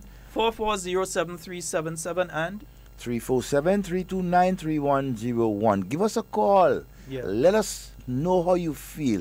I mean, talk to us about what the Prime Minister, what you think the Prime Minister said. If he's correct in saying it, and I know he was correct. Remember who you're talking it. But also remember who we're talking to here. We're talking to you, the general public, the same people that would go to an outpatient clinic at a particular time. And we're not blaming the nurses. No. I'm not blaming the nurses because the nurses, believe me, nurses totally out of that. In some instances, these are some of the doctors. In some instances, these are some of the doctors. Yeah? Who do this kind of thing that you go there for a particular time, and that's administrative as well. It's administrative as well, which is what the Prime Minister is speaking about, administrative. You reach there after 6 in the morning and you're coming out when it's dark night. Is that right? No. It's the same people who we're talking to listening to the radio now saying, I went through that to have a family or a relative that go through that. It's the same person who went to a particular ministry to get something sorted out, and when they reach there, the person not there because they gone to a funeral. And you go back next week and they gone to a funeral. Good morning and welcome. Hello. Hello. Yes, good morning. Morning, Hatak. Yes. ma'am. Sheldon. Yes, my love. I don't know what is in the Prime Minister to apologize for. Well, we're trying to find out. The truth. The man talk facts, and I know it's facts. It's a facts, and yesterday, not today, they doing that a very long time. And it's time to speak out. If you don't speak out, they will continue doing it. So it's time to speak out. So the Prime Minister has to go and apologize for nothing. What he says is the truth. You can apologize for the truth. Don't wait for that. All right, but there. Apologize for what? I still want to know. I still want to know. You know, another thing, Sheldon, for example, in some of the health facilities, the health centers, or even the hospital, I can speak about Maribo sometimes, right? I have experienced it, or even some of the health centers. You have some doctors who are supposed to be there, right? And so for 7 in the morning. Persons know that, the general public know that, and they are there. And 8, 9, 10, the doctor is not there. You understand? No reasons are being given, and the general public is there waiting for that service. Right? No explanation. I mean, and this thing has been occurring over and over and over. it's definitely an administrative problem. The Prime Minister has speak to that. What about when you slot certain doctors to go to work in Maribor, and they just decide, I ain't going. So then when somebody comes now for service at Maribor, no doctor. Short of doctors. Because certain doctors just decide, I ain't going. And especially if they're not from St. Andrew and they don't live in St. Andrew, they're from another area, and you see the schedule or the roster that they report to that particular, I ain't going. They ain't going. And some of them don't want to go. Nobody can tell me that I'm lying here. The people of Karakou have been experiencing that same problem. Some of them ain't want to leave because the reason they don't want to leave is because they have their private practice and they want to spend the time in. Nobody has a problem with you having your private practice. But at least come to a proper arrangement. Maybe instead a one in a particular area might need 2 doctors. But just don't decide, I ain't going. Come to some arrangement so at least the person who counts the most, who is the person that's suffering and in pain, that person is not just left in suffering and pain, or even worse, to die. And remember, because somebody just decide that I ain't going. And I tell Karakou, you mentioned Karakou, Karakou get the worst. You schedule doctors to go up Karakou and think they're doing anything possible. They ain't going. They're not going to Karakou. They're refusing. They just refuse. They don't want to go because they have their private practice in St. George or wherever. They have their private practice. They want to operate out of there and so. And if they're in Grenada and they're at the general hospital, they might just be able to run up, do a quick check, and run back down. And note, we're not saying this is all these are all doctors. We're not saying these are all the doctors. The vast majority of doctors are doing an excellent job. We understand that. But there are 1 or 2 that what we're saying here is how they're operating, and that is unfair to the taxpayer.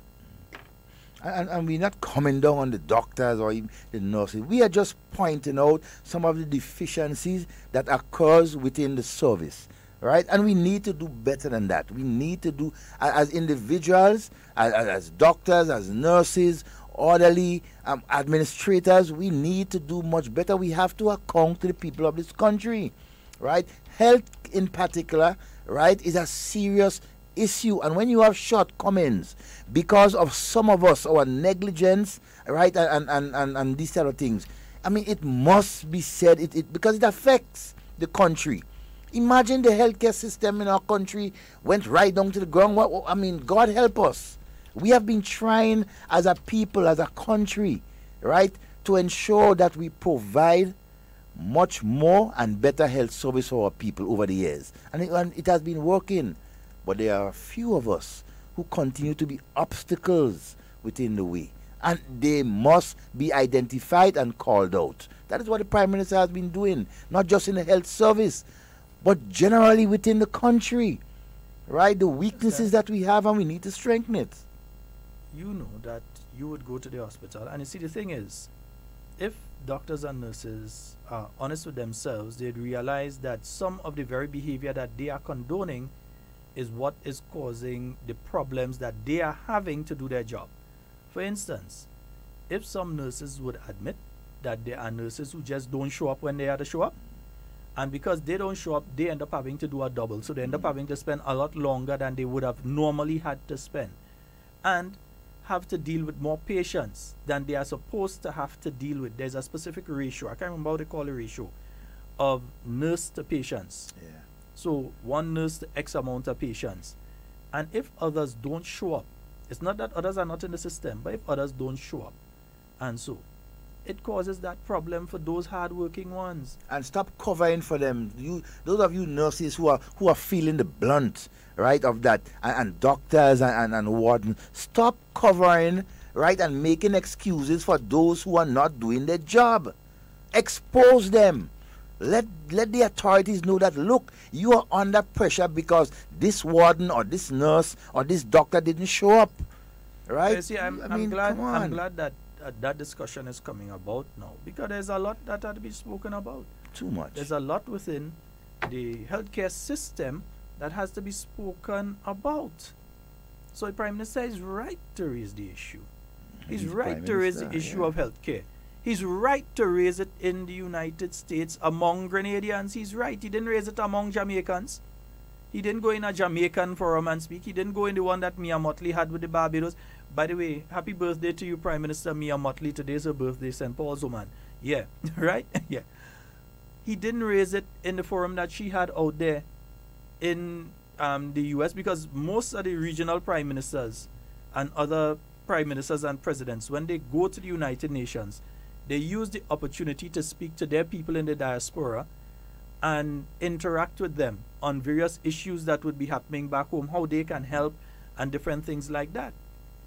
So Prime Minister Mitchell didn't leave and go in the Trinidad Forum or the Barbados Forum or the Jamaica Forum. He went in the Grenada Forum and spoke about a Grenada issue that is affecting the people who are out there that want to come back home and want to make sure that the healthcare system here is at the standard that they need it to be, because they may be suffering from some issue or the other. Somebody that may need dialysis treatment and wants to make sure that Grenada has the quality and standard of dialysis that they need so that they can feel comfortable coming home and being home in Grenada. People that wouldn't come home if they are not sure that they have these things in place. The person who may need chemotherapy, the person who may need some other form of treatment, and they just want to make sure that it's available in Grenada. You must speak to them about healthcare, and you can't speak to them about the good alone. You have to speak about the bad too. Yes, let them know the bad, what is good and what is bad. Let them have a choice, make up their minds what they want to do, if they can assist. Because there are certain problems that we might be encountering here, right? And persons in the diaspora could definitely help solve that problem. Oh, you met one person the other day, huh? Yeah, we met one person the other day. Imagine that he came right here to look for us. Yeah, he make sure he hang around until her talk done, and he come, he make sure he talk with us and thing. And that's a good thing he's looking to do, dialysis, different things. You know, offering different services right here in Grenada. Right here in Grenada. Ha! Chris, you made a statement just a while ago and talk about from hot London, sunny London. Stop that. You know it's wherever cold. the man is, the man may be even a cold. You don't leave the man in a cold pit. Leave the man alone. You don't leave the man in a cold pit.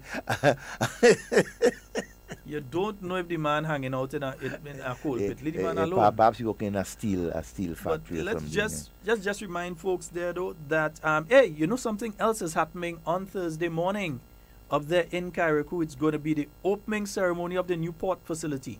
Wow. The thing looking wet. Ooh. Yeah. How Trump said? Extremely wet, extremely big and extremely wet. I ain't said boy in the coat, Trump. Trump doesn't lie too much. Yeah, extremely big and extremely wet.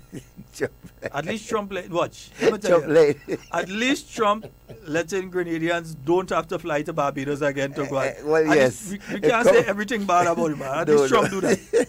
He saved a lot of Grenadians thousands of dollars. And remember, Grenadians get certain other countries and get they're still costing. Tremendously wet. Yeah, tremendously wet. Thanks, Sonia. Yeah, the port authority is tremendously wet, but it's at the edge of the sea, so it's going to be tremendously wet. But it's also tremendously beautiful. So that will be taking place on Thursday morning up there in Carriacou. Wow. So I know it's going to be a nice one. Eh? So for those of you in Carriacou, yeah, you're heading down to Harveyvale and so, because that is taking place on Thursday. But then Thursday evening at Wayne's Garage out there for 6:30. Remember, the CCJ Advisory Committee, they'll also be in Carriacou, and they'll be having that forum there at Wayne's Garage. So it'll be a good one for you to go out to, eh? Nice, beautiful. 440-7377. We have roughly about 15 minutes remaining in today's program. 15 minutes, call us and tell us what the man should apologize about. We don't know. I mean, you're still waiting. Tell us. Maybe you can enlighten us. Let us know your view. We have no problems being enlightened. Let us know your viewpoint. Tell us how you feel, right, about what the Prime Minister said, right? We always clamored and said our politicians must speak the truth. They must inform our people of what goes on. Now, the leader, the chief spokesman of this government, okay, is coming out and telling you what is going on. And some of us are mad. Oh, come on. We have to stop that. We have to stop that. We have to stop being hypocrites and face the harsh reality. First, the argument was that he accusing everybody. Yeah. Then, when they listen to the entire thing and they realize he used the words, the mindset of some, the argument turned that he shouldn't say it in the States. In the States.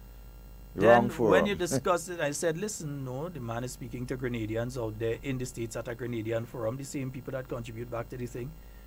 So we want to know exactly what you had to apologize for now. Yeah, what you supposed to apologize for? What you supposed to apologize for? I don't understand that one. But anyway. Anyway. Yeah. Yeah. It's never a done moment, right? And you know, we didn't say good morning to all of them on the live. You know. So good morning, Sonia. Yeah, good morning to you, Sonia. Chris, Miss Bain, I'm sure I see you there just now, you know. My friend. Sherry, morning. Yeah, Colette, good morning to you and Depot. Yes, Sandra and Sherman and Joseph and who good is a pile all you did this morning, boy. Yeah, only just like and share, Papa. Like and share. Adrian and so on. Good morning to each and every one of you. And for those of you that are still wondering what is up with the 89.5 frequency, working on trying to get that back. The team there is working on trying to get that back up within the next 24 to 48 hours. It should be back up. All right? Yeah, so working steadfastly to ensure that that can be put back up. Right? And folks, remember the CCJ? Yeah, they have that meeting taking place at the Anglican School in Guelph, St. John, this evening from 6 p.m. So I know the people at St. John are well aware of it, so you can go there armed with your questions and that kind of thing, you understand? Yeah. Devon, I could make a piece of hypocrite with you? Yes, always. There's no such thing as a stupid question. So let me all questions preface what I'm saying by saying that there's no such thing as a stupid question. When Grenada end up under sea level, though? When did Grenada end up under sea level? So that the drilling of the oil could cause earthquake and sink the island. I have to research. I just asking a question. No, I'll have to research and come up with a proper response. May not be an answer, but a response. Well, you have a difference between an answer and a response? No, I'm just asking. I asking you.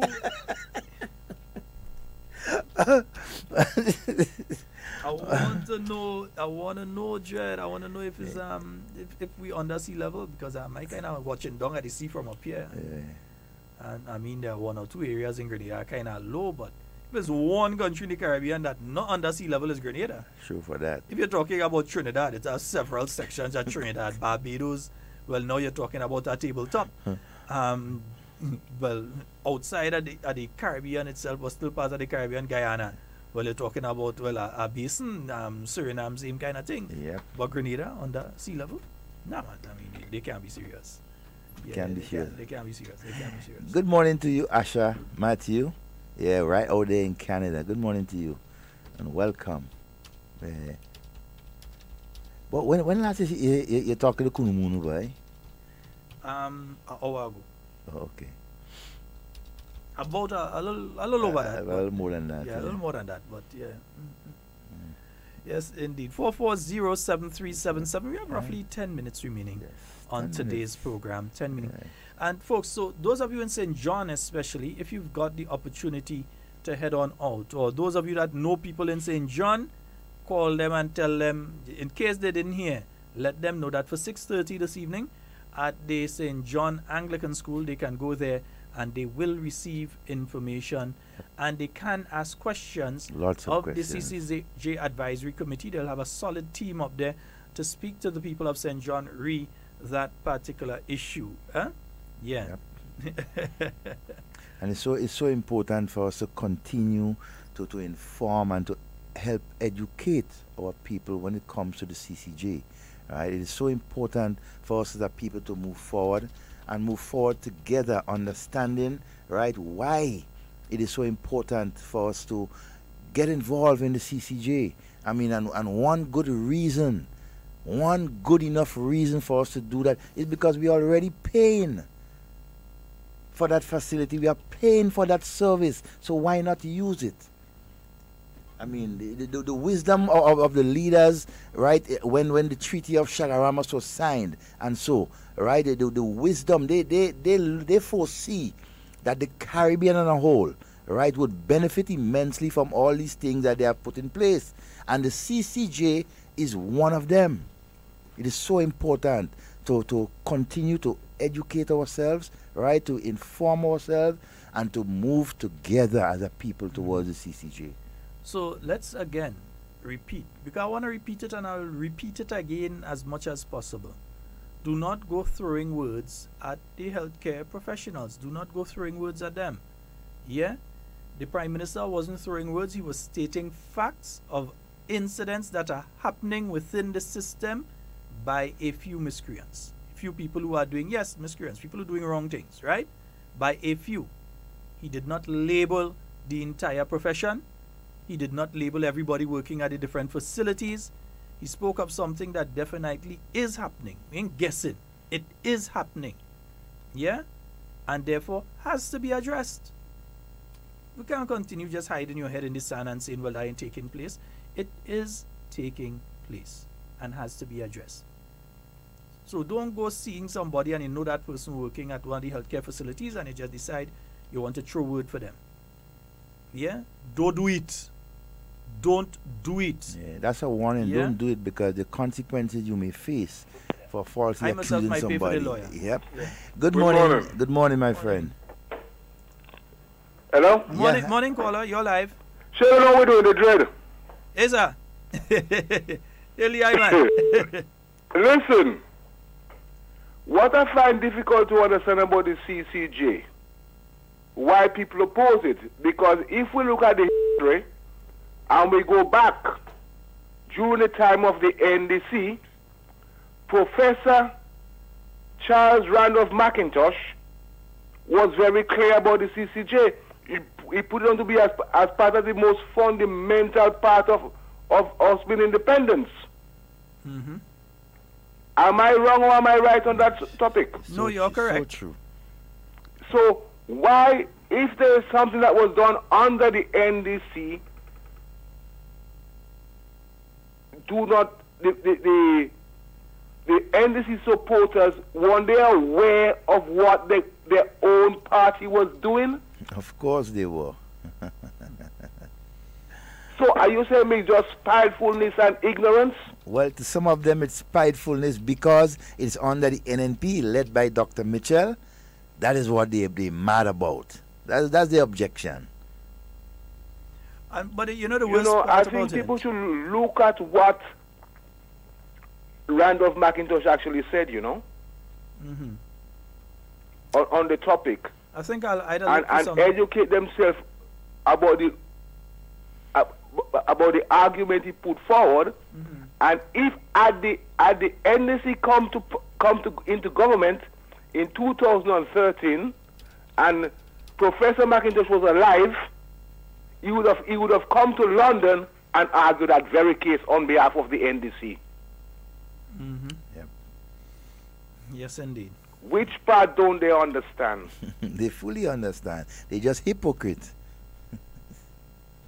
My brother, I would tell you this though, that there are significant portions of the people who are involved in the National Democratic Congress who are fully supportive of the Caribbean Court of Justice. And I don't think it's a NNP NDC thing.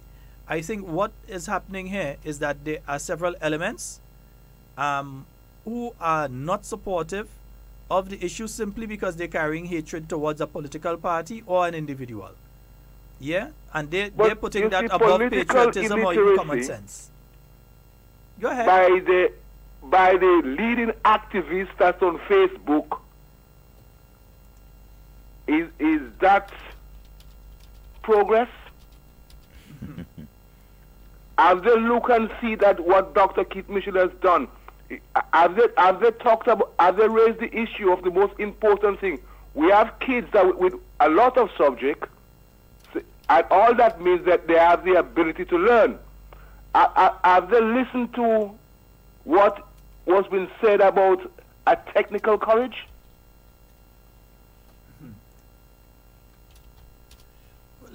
Don't they understand these things? I don't think that they understand or pay attention. I think it's just that it is being done at this point in time under this administration, but they don't understand that even if it fails, the situation that exists right now, as in today, the 2nd day of October 2018, will be the situation that exists on the 7th, the day after the vote, the 7th of November 2018. It's going to be a situation where people who may have a good case, who may even be innocent, and may need that final opportunity to have their case reviewed, cannot do so because they cannot afford to go to the Privy Council, the final court of appeal. They could afford to go to the CCJ. But mislead people, you know, I think they think that every case that takes place in Grenada has to go in front of a Privy Council or a CCJ. It doesn't happen. Not every case.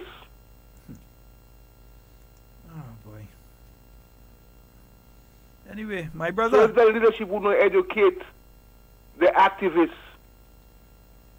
can they run a country? They will decide that. The dread from London will sign on because I could talk all day on the topic. You know, they need to go and read the document that was set out by Professor McIntosh. And I don't think, the fact is, I don't think they themselves understand it. Okay, my brother. Thank you so very much. Take care. Have a wonderful day, my friend. Have a blessed day. All right, brother. One love. Yeah. Yes, indeed. Hey, I nearly forget to say happy birthday to a good friend of mine out there in Petimat, but as always mix up the man name. You know. Maxan, tell your father happy birthday for me, huh? I'm fine. So you can't remember the man name. Just I'll call the daughter. And the daughter says, Maxan, tell your dad happy birthday for me, please. All right? Oh, God. Yeah, his birthday was since Sunday or when, you know, but, you know, he wasn't on and so. Yeah, so tell him happy birthday for me. And tell them people and them don't try and take the man goat and sheep and thing. And leave them thing alone. Leave him and sheep. As you talk about that, it has been an issue. I mean, over the last couple of months, more reporting of stolen animals and so from farmers and so on. I mean, come on. I mean, persons who are doing that.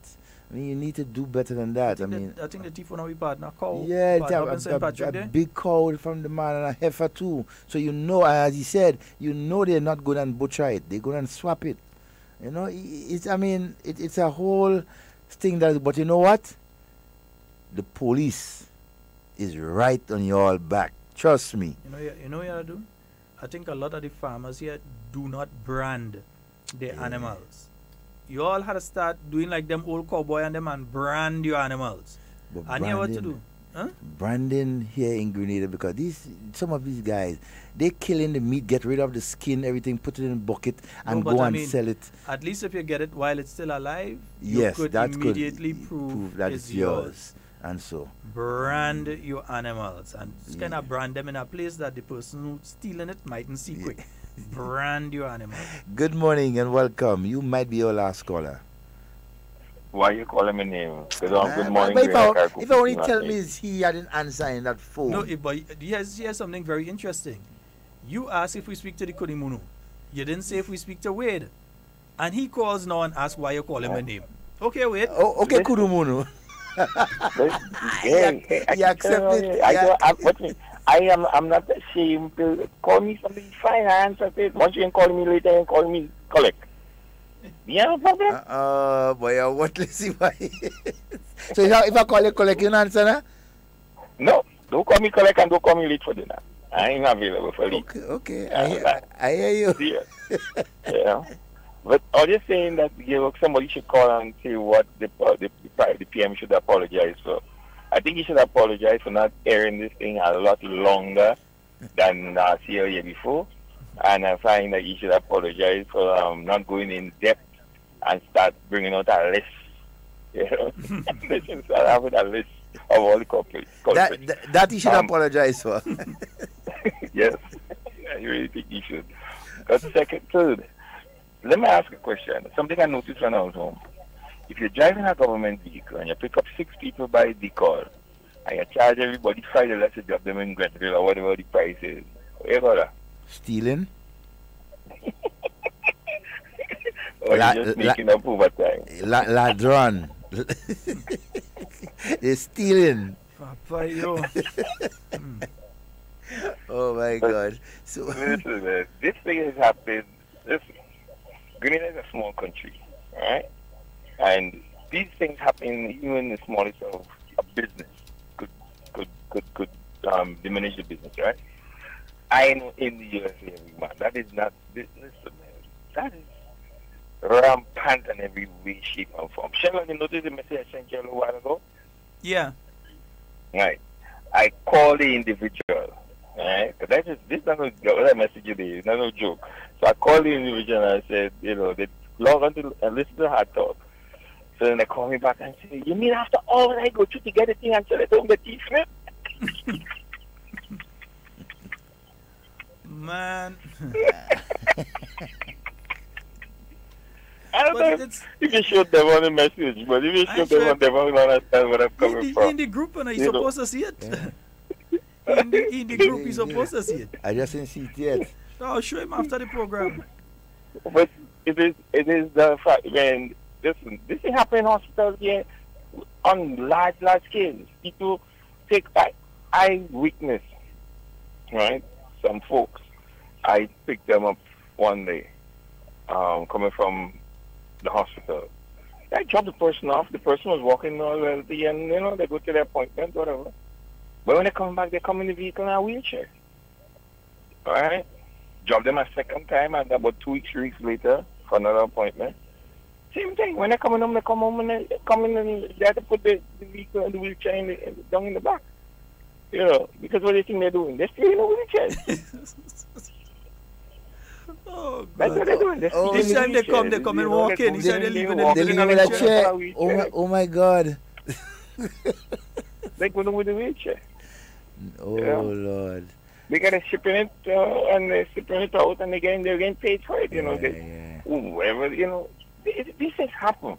So but it is imperative that they really had to put a cock on it starting in Grenada. Grenada has been setting trends in the Caribbean, and that's one of the things that is. My brother, when you see the budget that it costs for medicines and other needs that you have at the healthcare facilities around the island, logistics, and then you factor in what percentage of that you could have do without having to pay, that percentage that could have gone towards housing, that percentage that could have gone towards education, a scholarship or two for two poor people children. When you factor it in like that, then you have a clearer understanding of why the Prime Minister had to make the statement. It was necessary for him to make the statement. And the thing it's like you're telling me because I sit down between my friends, I can make a comment of something that is happening between the group of friends, like, so we sit down having a conversation, and I know something that happened within the cluster of us that is putting a hamper on certain part of the French. I can't talk about it. He's sitting in a forum among Grenadians. It's a Grenadian townhouse meeting. As we all said, it's rightfully that he didn't sit down among Trinidadians, anybody else. He sit down among home people. It's a home community. Based on the concerns that people have, because a lot of people, as you said, go on all levels of scales to get stuff to send down, to make contributions. And then people just walking away with it is wrong. He's highly, highly wrong. On every front, it's really wrong, man. Well, he's a right one to talk about. That is another way of when the school book program, the school kids get the books, they destroy it. I mean, we know books will get here, cover might fall off, whatever, during usage. Sometimes it's not so much they use it because they felt it behind somebody, they treat the books, carelessly. But all of that is to replace it is a cost, So that was a big issue when somebody comes and say, well, they should print the books instead of buying it to reprint it. All of these done. And Devon, out here hot. Okay? But stop that now. Out here hot. Stop lying. Fire hot. AC weather. Air conditioned weather. You walk out there, you know, cold, but you couldn't start yet. When the cold start, I will send you a ticket. And then you like to come up in the cold. Stop that. Meanwhile, in Canada. It's a lot of snow. But between me and you, I prefer to be out in North America during the winter than in the summer. Eh? It's a better time for me. You're dressed to suit. Yeah. You're dressed to suit. Not only that, in summertime you can't dress. Sometimes you can't even put on clothes. That's how hot it is. Miserable. I don't like the winter, but I can deal with the winter better than in the summertime. and business. For me, it's a business, better time of the year for business anyway. I line of business, so. Anyhow. Anyway. All right. Later, guys, Kulumuno. do what you all to do and get the things up that's done back up on the and running them.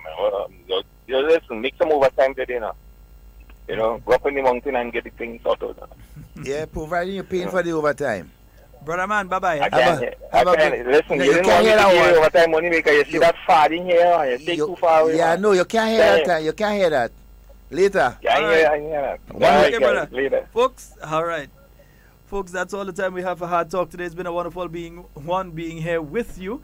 And indeed, in everything you say and everything you do, we want to be speaking to and with you. And not about you. We are out of here. We'd like to thank City Sound, Sister Isle FM, and Noise Radio for being here with us, and all of you who joined us online, all of the callers, listeners, wherever you are, and we endeavor to be back full blast tomorrow with you for another Hard Talk. And everything you say and do it safe and secure.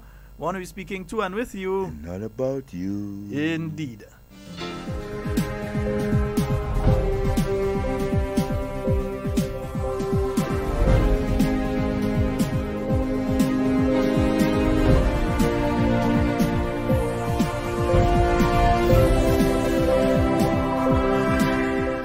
Prime Minister clears the air on statements made at recent New York Town Hall meeting. Details to this story and more in the National Report.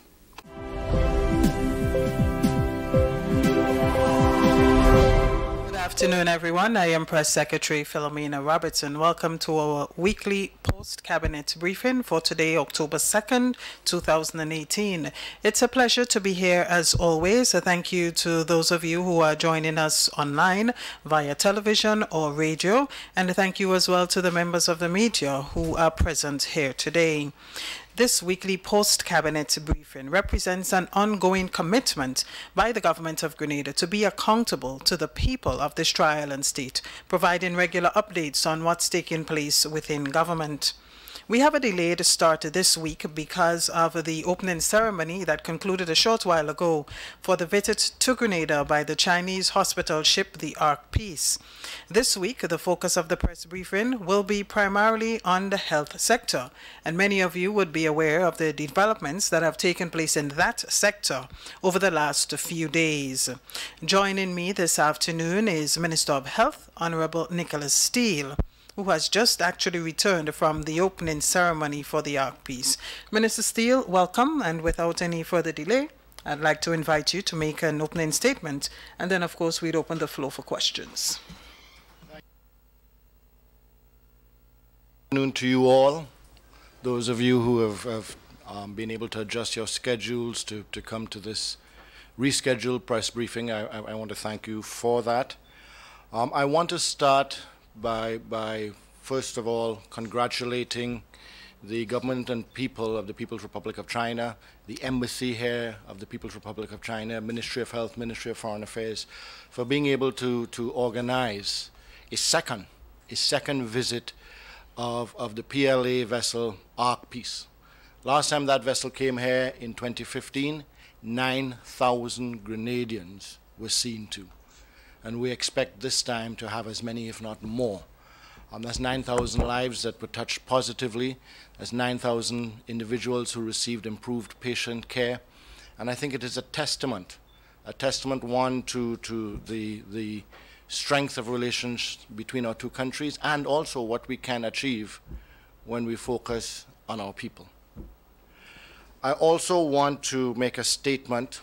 I've prepared a statement which I'd like to read to you with respect to recent events occurring. In fact, events that occurred yesterday and today as a reaction to a town hall meeting that occurred in New York on Thursday. I speak to you today on a matter of grave concern to us all, the current state of affairs of our public health care service. I would like to speak of the current dilemma that we are faced with. In particular, the dilemma that has our public health care workers up in arms as a result of statements made at a town hall meeting in New York last Thursday, some 2,000 miles away. As a public official, I am always aware that sometimes, to some people, words mean more than actions. and in the democracy we hold near and dear to us, that it is a right that we should fervently defend.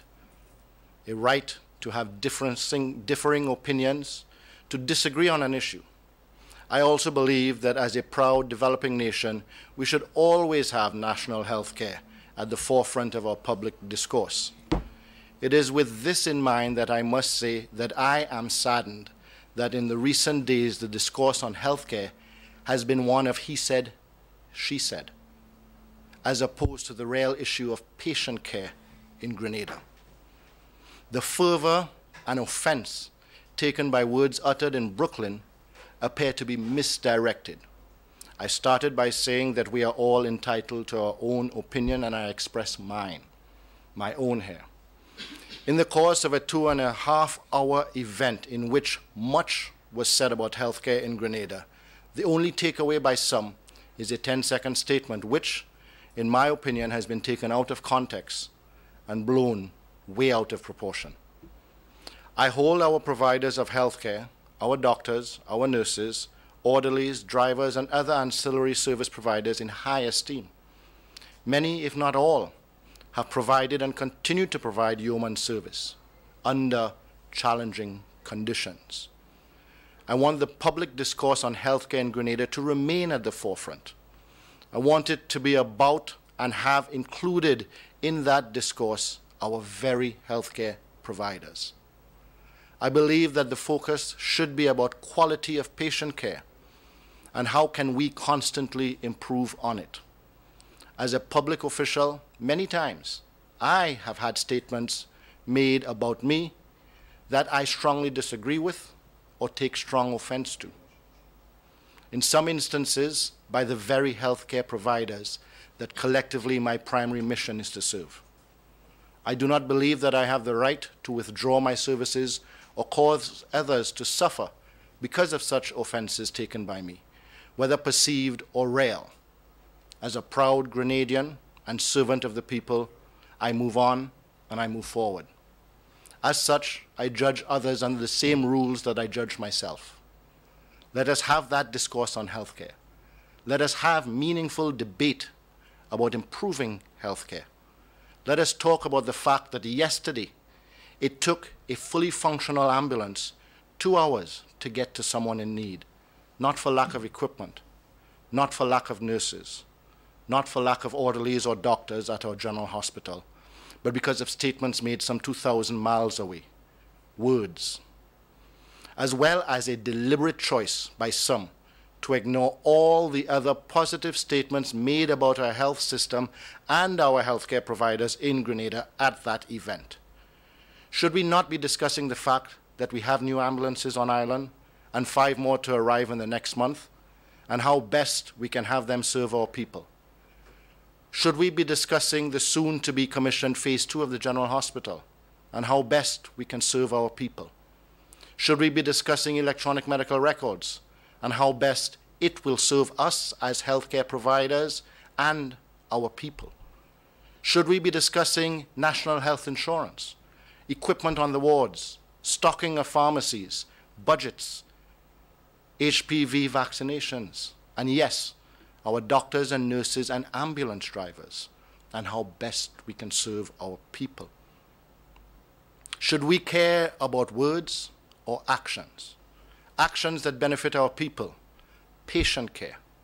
At the beginning of this term in office, I invited dialogue with the trade unions on what was meaningful to their membership in respect to healthcare in Grenada. All the unions, in fact, were invited. In fact, the invitation was extended through the Trade Union Congress. At that meeting, meaningful discussions were had on the state of affairs of our healthcare system and what was important to the membership of the unions present. Sadly, the Public Workers Union was not present. The union that represents most, if not all, of our healthcare providers on island. But I did not then, nor do I now, take offense. Instead, I publicly offer another opportunity to have such discourse with the Trade Union Congress at a time convenient to them, It would afford us an opportunity to update them on the developments since last we met, and also for the Public Workers Union to participate in such a dialogue. You see, when it comes to healthcare, the discourse goes way beyond an employer-employee dialogue. We, on our own, cannot solve all the issues relevant to the citizens of Grenada. I admire the passion with which our healthcare workers set about their jobs, especially today. I just believe that the passion is misdirected. Let us collectively and passionately discuss patient care. In particular, let us discuss what some of our patients are saying about us. That, in some instances, is even more offensive. Let us discuss how we are going to explain to the individual yesterday that waited 2 hours in pain for an ambulance because of statements made 2,000 miles away last week. Let us look him in the eye and see what comfort that statement brings him. I invite you to join me on that journey. I invite you to join me on the never-ending journey of better healthcare for our citizens. I invite you to join me as I introduce to the team in the General Hospital our new hospital administrator, Dr. Carol McIntosh, a G1 oncologist, a Grenadian, in fact a Caracuan, who has chosen to return and serve to improve patient care. Let's talk scholarships and training and better working conditions for you, the doctors, nurses, and healthcare providers of Grenada and the people of Grenada. Let's talk healthcare and in particular patient care. If we adopt an attitude that every time we discuss healthcare in a public forum, and that if perchance something is said at that forum that we disagree with or take offense to, that we will, so to speak, down tools, or to quote the new phrase, take stress breaks, then we will go nowhere. Thank you. Thank you very much, Minister Steele.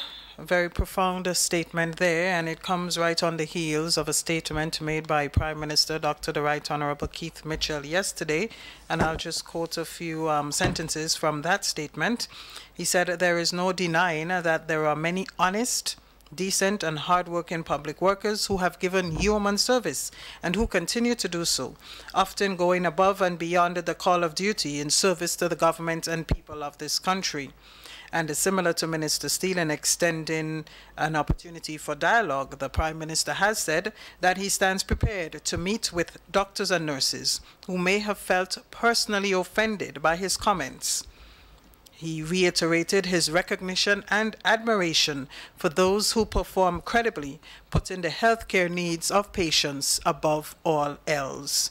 The Prime Minister also reaffirmed the sincerest gratitude and appreciation, this time to all public officers who give good service to the government and the people of this country, and he noted that they will continue to be the backbone of government operations.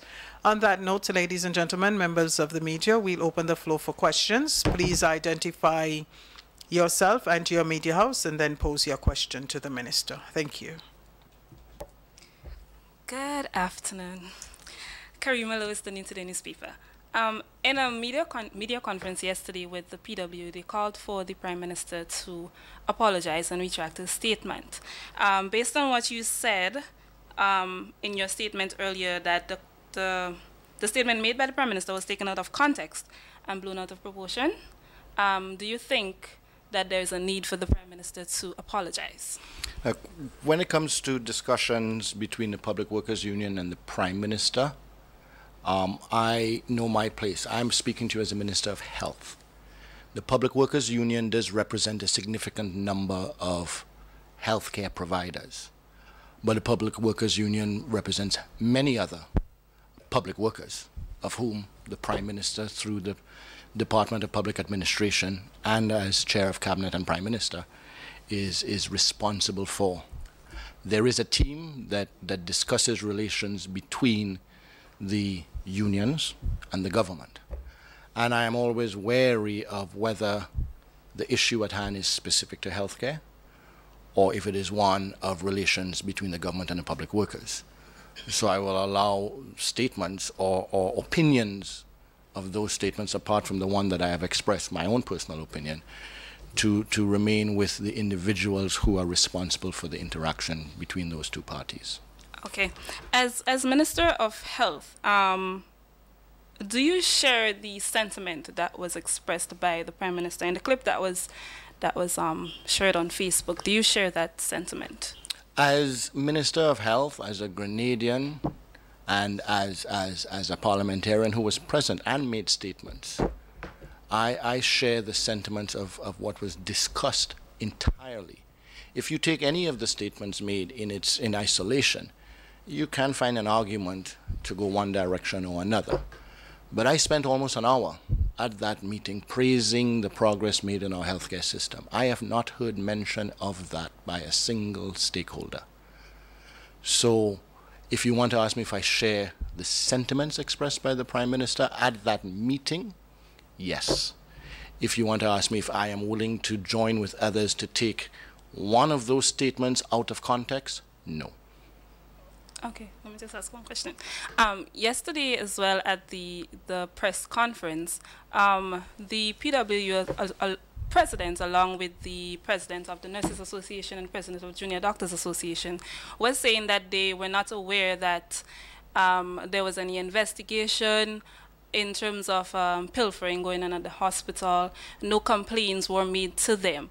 What would be your statement towards that? I would think that the Public Workers Union and hopefully the nurses and doctors representative would be very familiar with the rules and regulations of the public sector.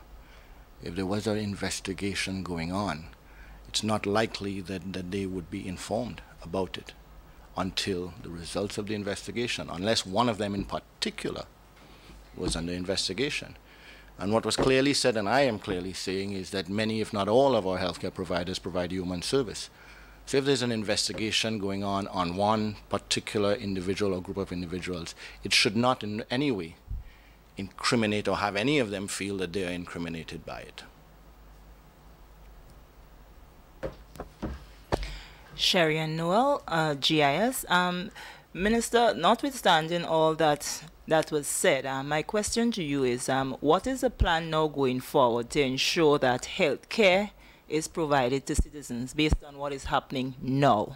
Well, thank you, Sharon. First and foremost, in the immediate, today, I really would have liked to have spent a lot more time introducing and had her here introducing our new hospital administrator, Dr. Carol McIntosh.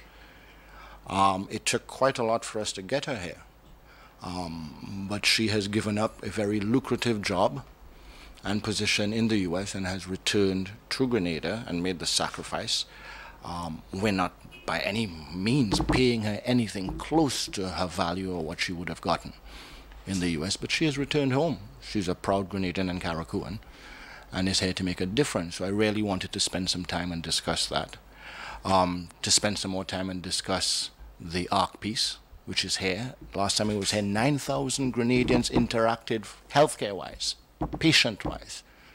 To discuss the fact that we received 2 new ambulances earlier this year and have 5 more arriving within the next month and a half, more than has ever been ordered in any given year. 5 more. To say that we now have to look at, as was proven yesterday, new ambulances do not, or is not the end all of providing healthcare. There was a brand new ambulance or functional ambulance at the hospital yesterday. To discuss phase 2, moving into phase 2, that I recognize, one, the conditions that our healthcare workers, particularly in casualty, accident and emergency, had to perform the human service that they continue to perform. That we are now going to be moving into a new accident and emergency and labs.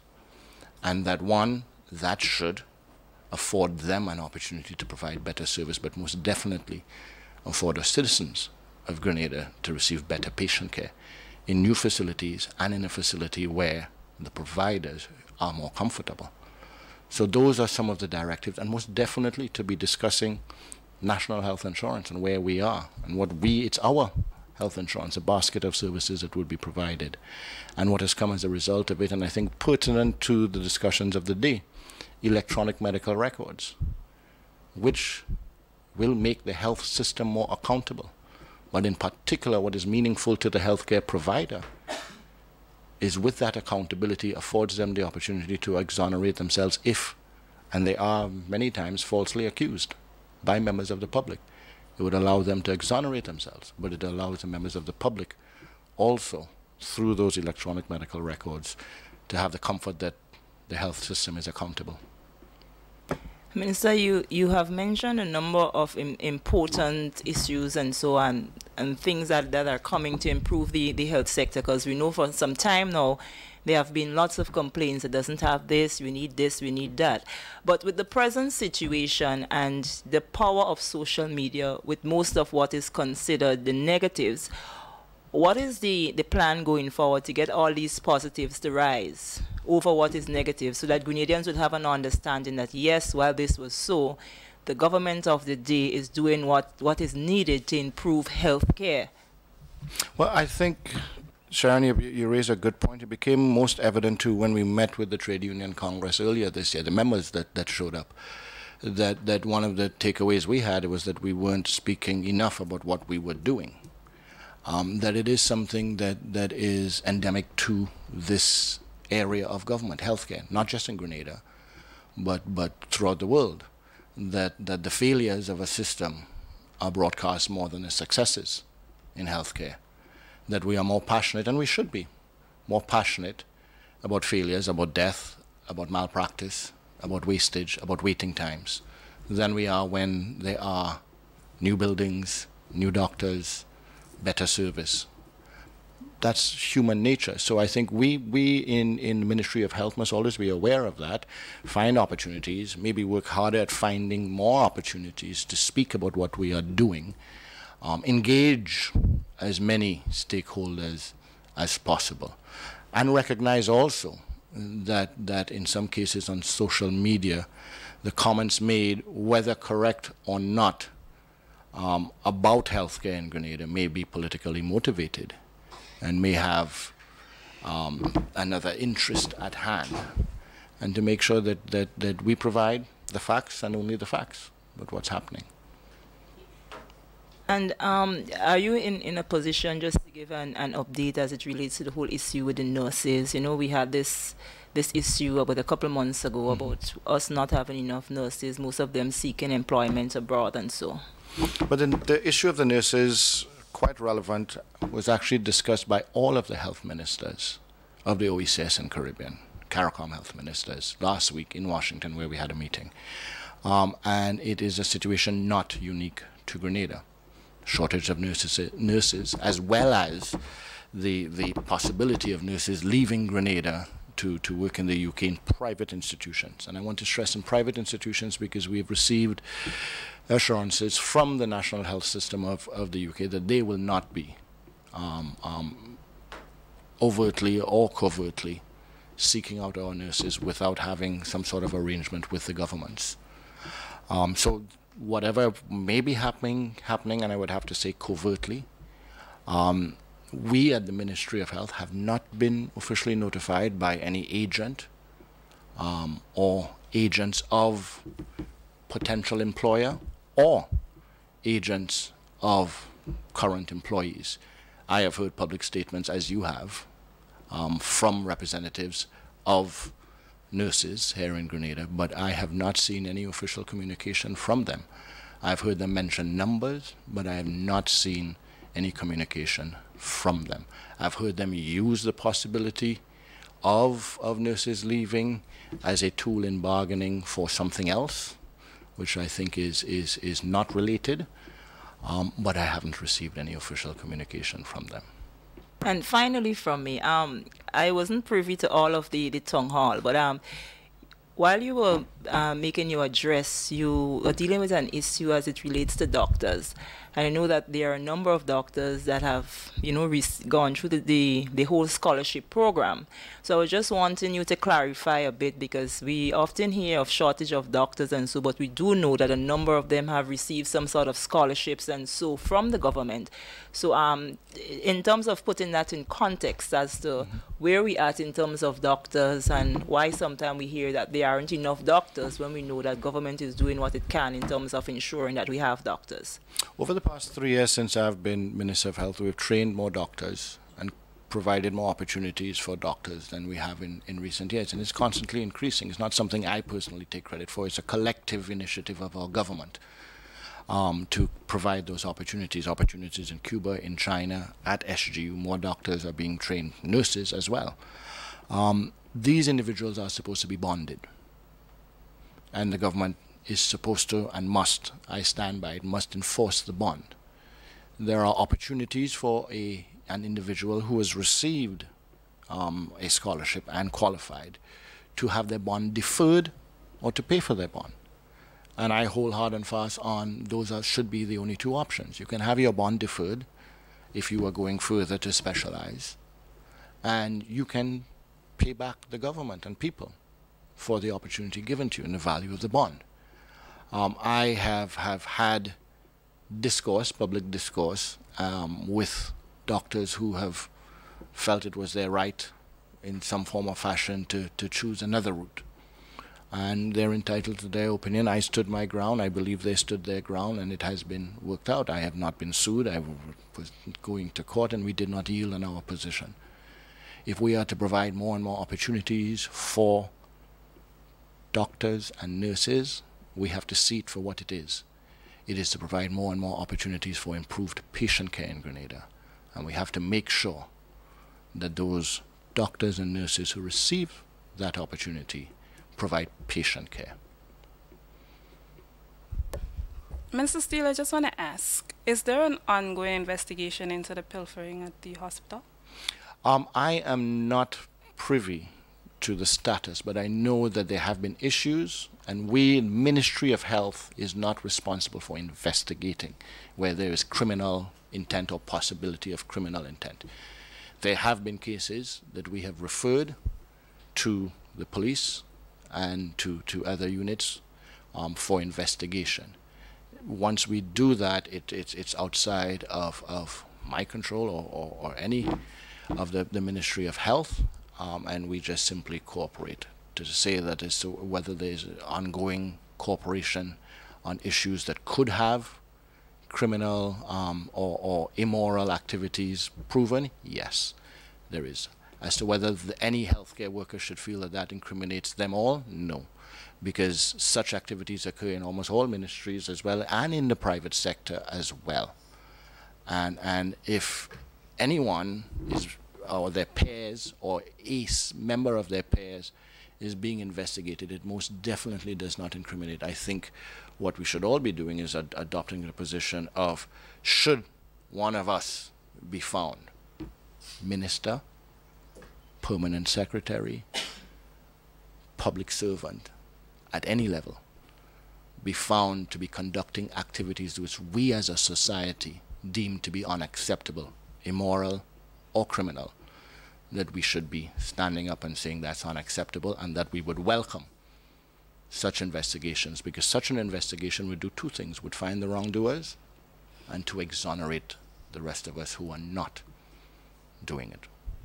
Okay, Ms. McIntosh, what is her term of employment? Is it indefinite? I have sought to have Ms. McIntosh be employed through the Public Service Commission.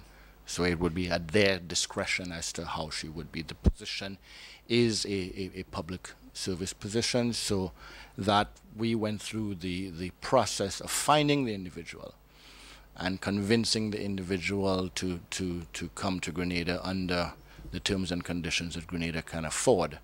But the actual terms of employment, I leave up to the Public Service Commission. Thank you.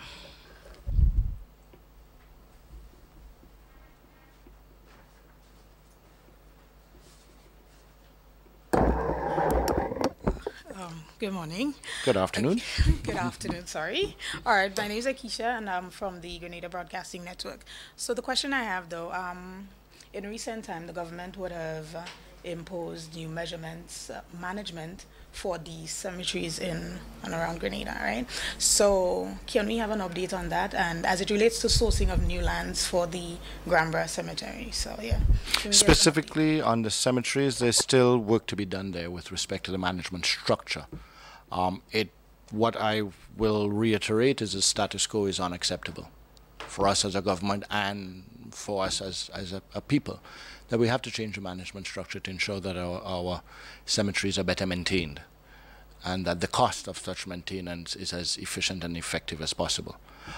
So there are 1 or 2 trials that are going to be done on that. With respect to additional lands, I think it is a bigger picture. We also have to have a more efficient use of our cemeteries in terms of size of tombstones, etc., which we have set as a new policy to be enforced. We have had meetings with all the stakeholders, as the undertakers as well as the Ministry of Health, on that. So specific lands for specific cemeteries, I think, is dependent on what's available and the negotiation. Now, the Ministry of Health would not be directly involved in the negotiation of lands. We will offer and we would find appropriate, but it's a larger discussion of use of current lands, maintenance of current lands, as well as where and if there's a need for additional lands. I know most definitely when I looked at the Grand Bras case specifically, there is most definitely an argument for additional lands.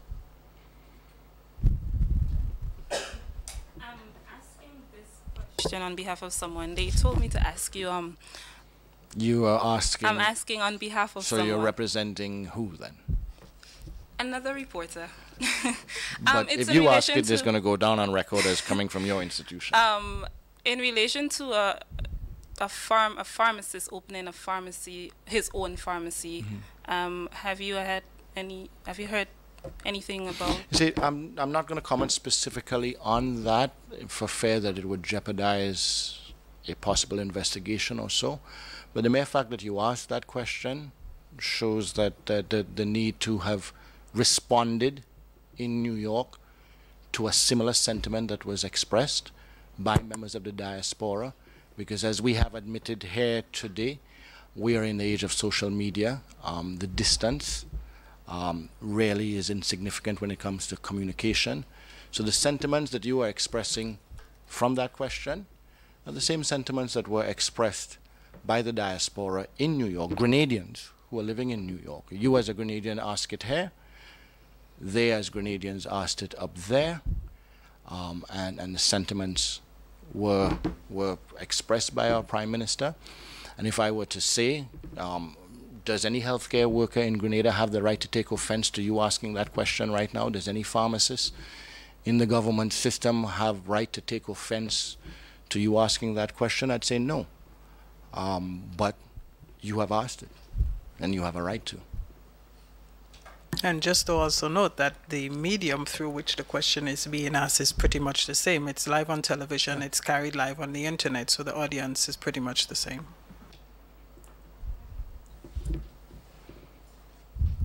Are there any further questions from members of the media? Okay, there are no further questions. Minister Steele, would you like to make a closing statement? Let's end on the positives within the sector. Yes, closing statements to say that I've mentioned some of the pertinent, positive things happening in healthcare that I welcome discussion on. I am not here to pick a fight or an argument or buy a fight from our Prime Minister. I continue to be Minister of Health. I was Minister of Health when I was up in New York with the Prime Minister. I am Minister of Health still here now. And my primary focus then and my primary focus now is serving the people.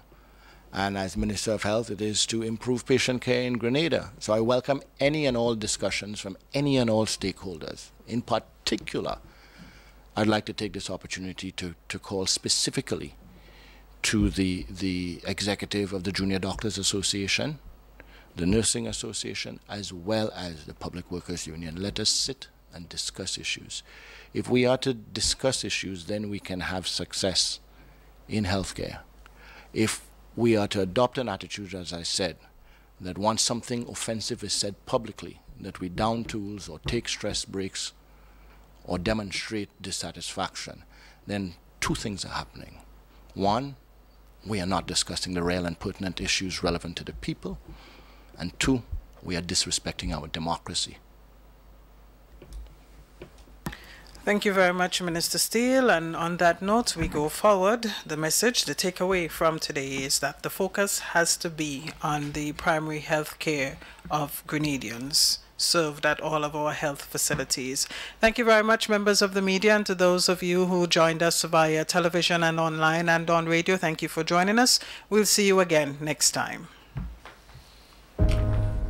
Folks, you know my stance and you know I'm a principled person. I have stated very, very clearly that the CCJ is the way to go, and it is inevitable. Look, now people could have reservation and you have a right to, that's your business. But at the end of it all, we would have to handle our own affairs here in the Caribbean.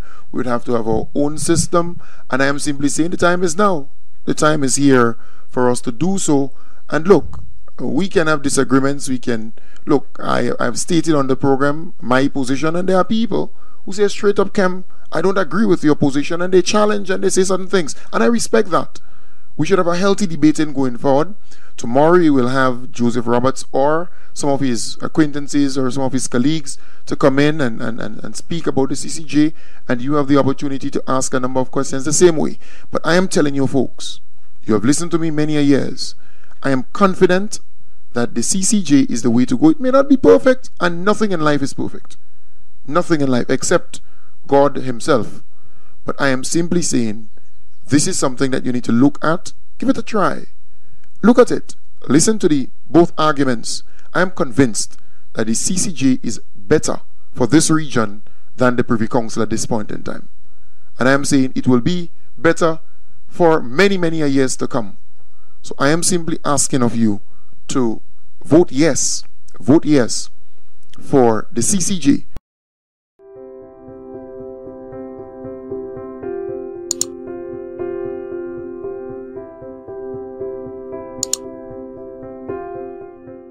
The CCJ will be a Caribbean court, reflective of Caribbean culture, Caribbean values, and everything Caribbean. I ask this question: which court do you think will adequately reflect the views of Caribbean people to those who worry? Will it be the Privy Council, persons in Britain, persons who have never lived in Caribbean, persons who don't share our values, persons who don't understand what we stand for and what values we uphold? Or would it be our people who have grown among us, who live among us, who attend the churches we attend, who attend the schools we attend, who are members of the soccer teams that we are members of? Who best do you think will reflect us?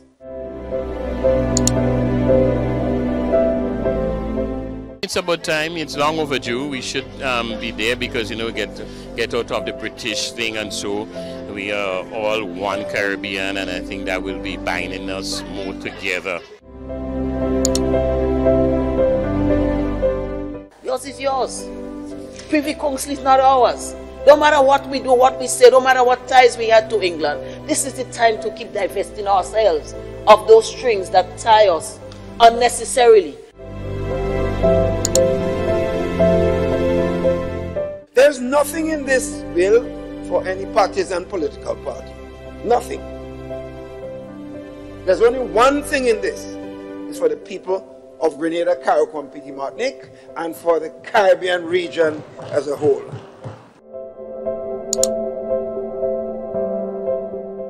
Justice has to be accessible, affordable, and swift.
Prime Minister clears the air on statements made at recent New York Town Hall meeting. Details to this story and more in the National Report.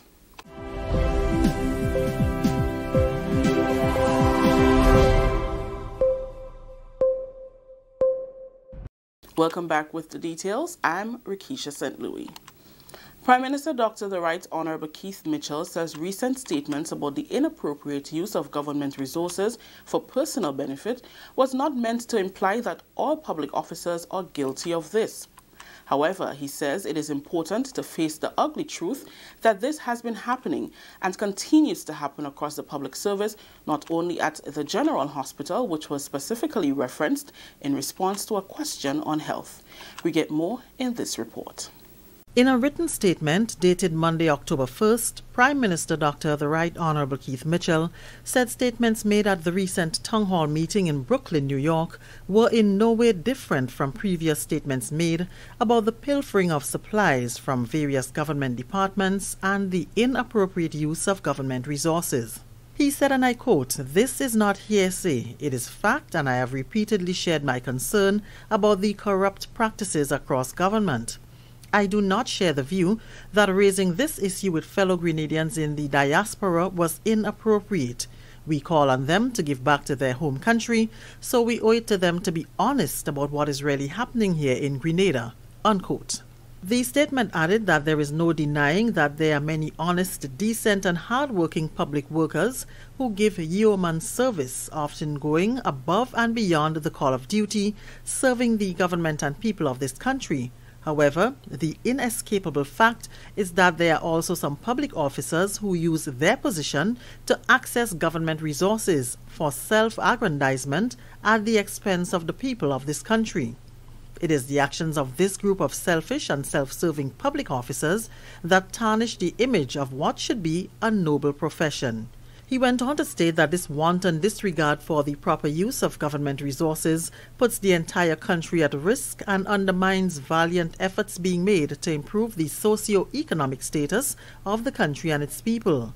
When resources are used for purposes other than originally intended, he said, it forces additional and unnecessary spending and jeopardizes allocations for other equally important areas of service. Dr. Mitchell added, and I quote, "As a government, we are entrusted with the mandate of furthering the overall development of Grenada.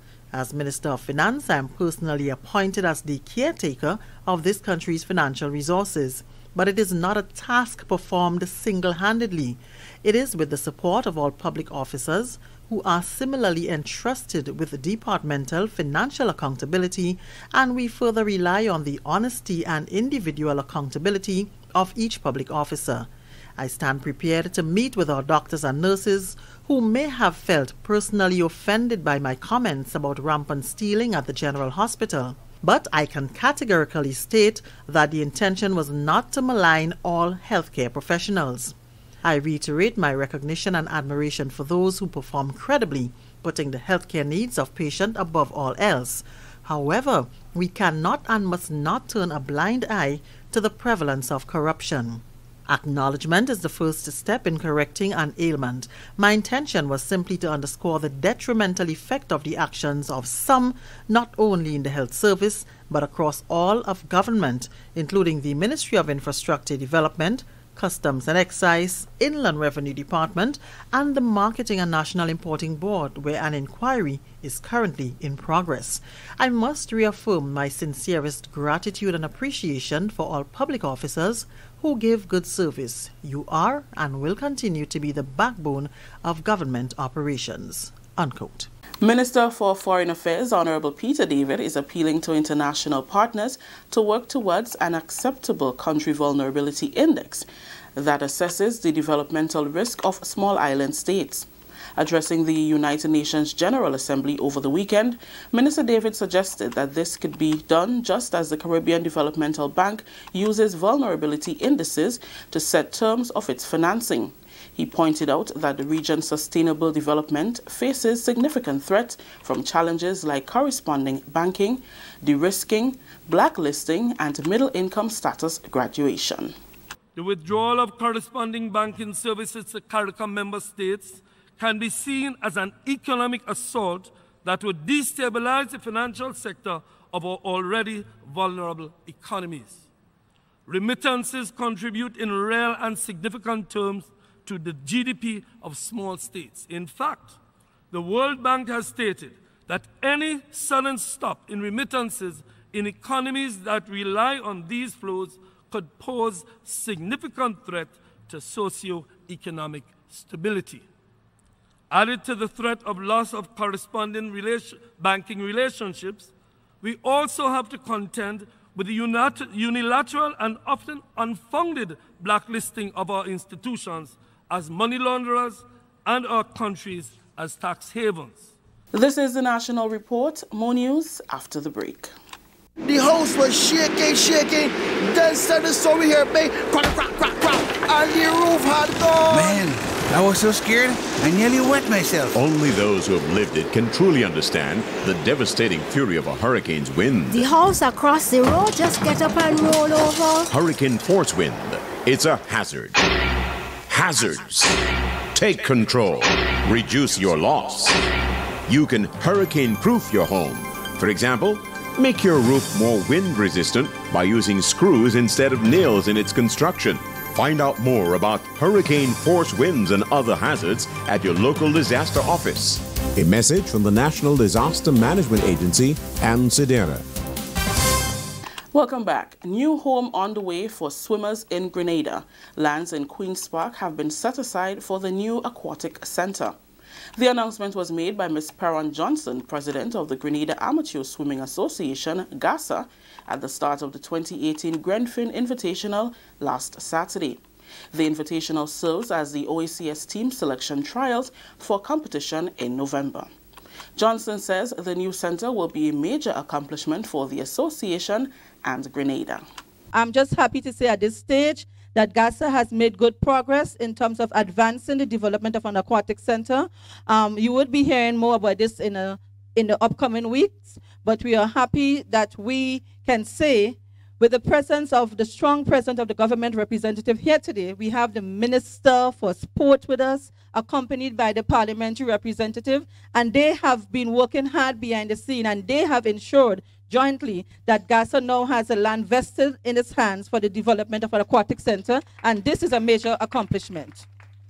Swim teams are currently using the Good Hope Pool in St. Paul's, but have been clamoring for years for a larger facility that can accommodate more teams and international standard training. Minister with responsibility for sports, Senator Norland Cox, says government will continue to support the teams and stakeholders in any way possible. Swimming is a very important sport, not only for our young lads, but also for Grenada. We know that our young persons have so much dreams. They have so much things that they want to do. And giving them an opportunity to do what they love best, which is swimming, I think that is something that we must be proud of. The Grenada Olympic Committee also pledges its support towards the construction of the aquatic center. There is a main thing that we are going to support with, and that is the construction of your new aquatic headquarters. I have taken to our Pan Am Sports Executive Board the plans, and thank God that government had given them the land. Let's commend government. Let's give them a round of applause. Because the first question I was asked is, who does the land belong to? So the fact that the land is theirs, we have sent it off to the Pan Am Executive Board, and they're going to be meeting very soon to hold discussions. And I've spoken with Dr. Maglione, the president of FINA, who is my personal friend, and I hope that he is going to comply nicely with the construction of the aquatic headquarters. That was General Secretary of the Grenada Olympic Committee, Vida Bruno Victor. That story just brought the curtains down on the National Report for today. Now to recap the top story. Prime Minister clears the air on statements made at recent New York Town Hall meeting. On behalf of everyone who made this newscast possible, I am Rikisha St. Louis saying thank you for viewing. Until next time.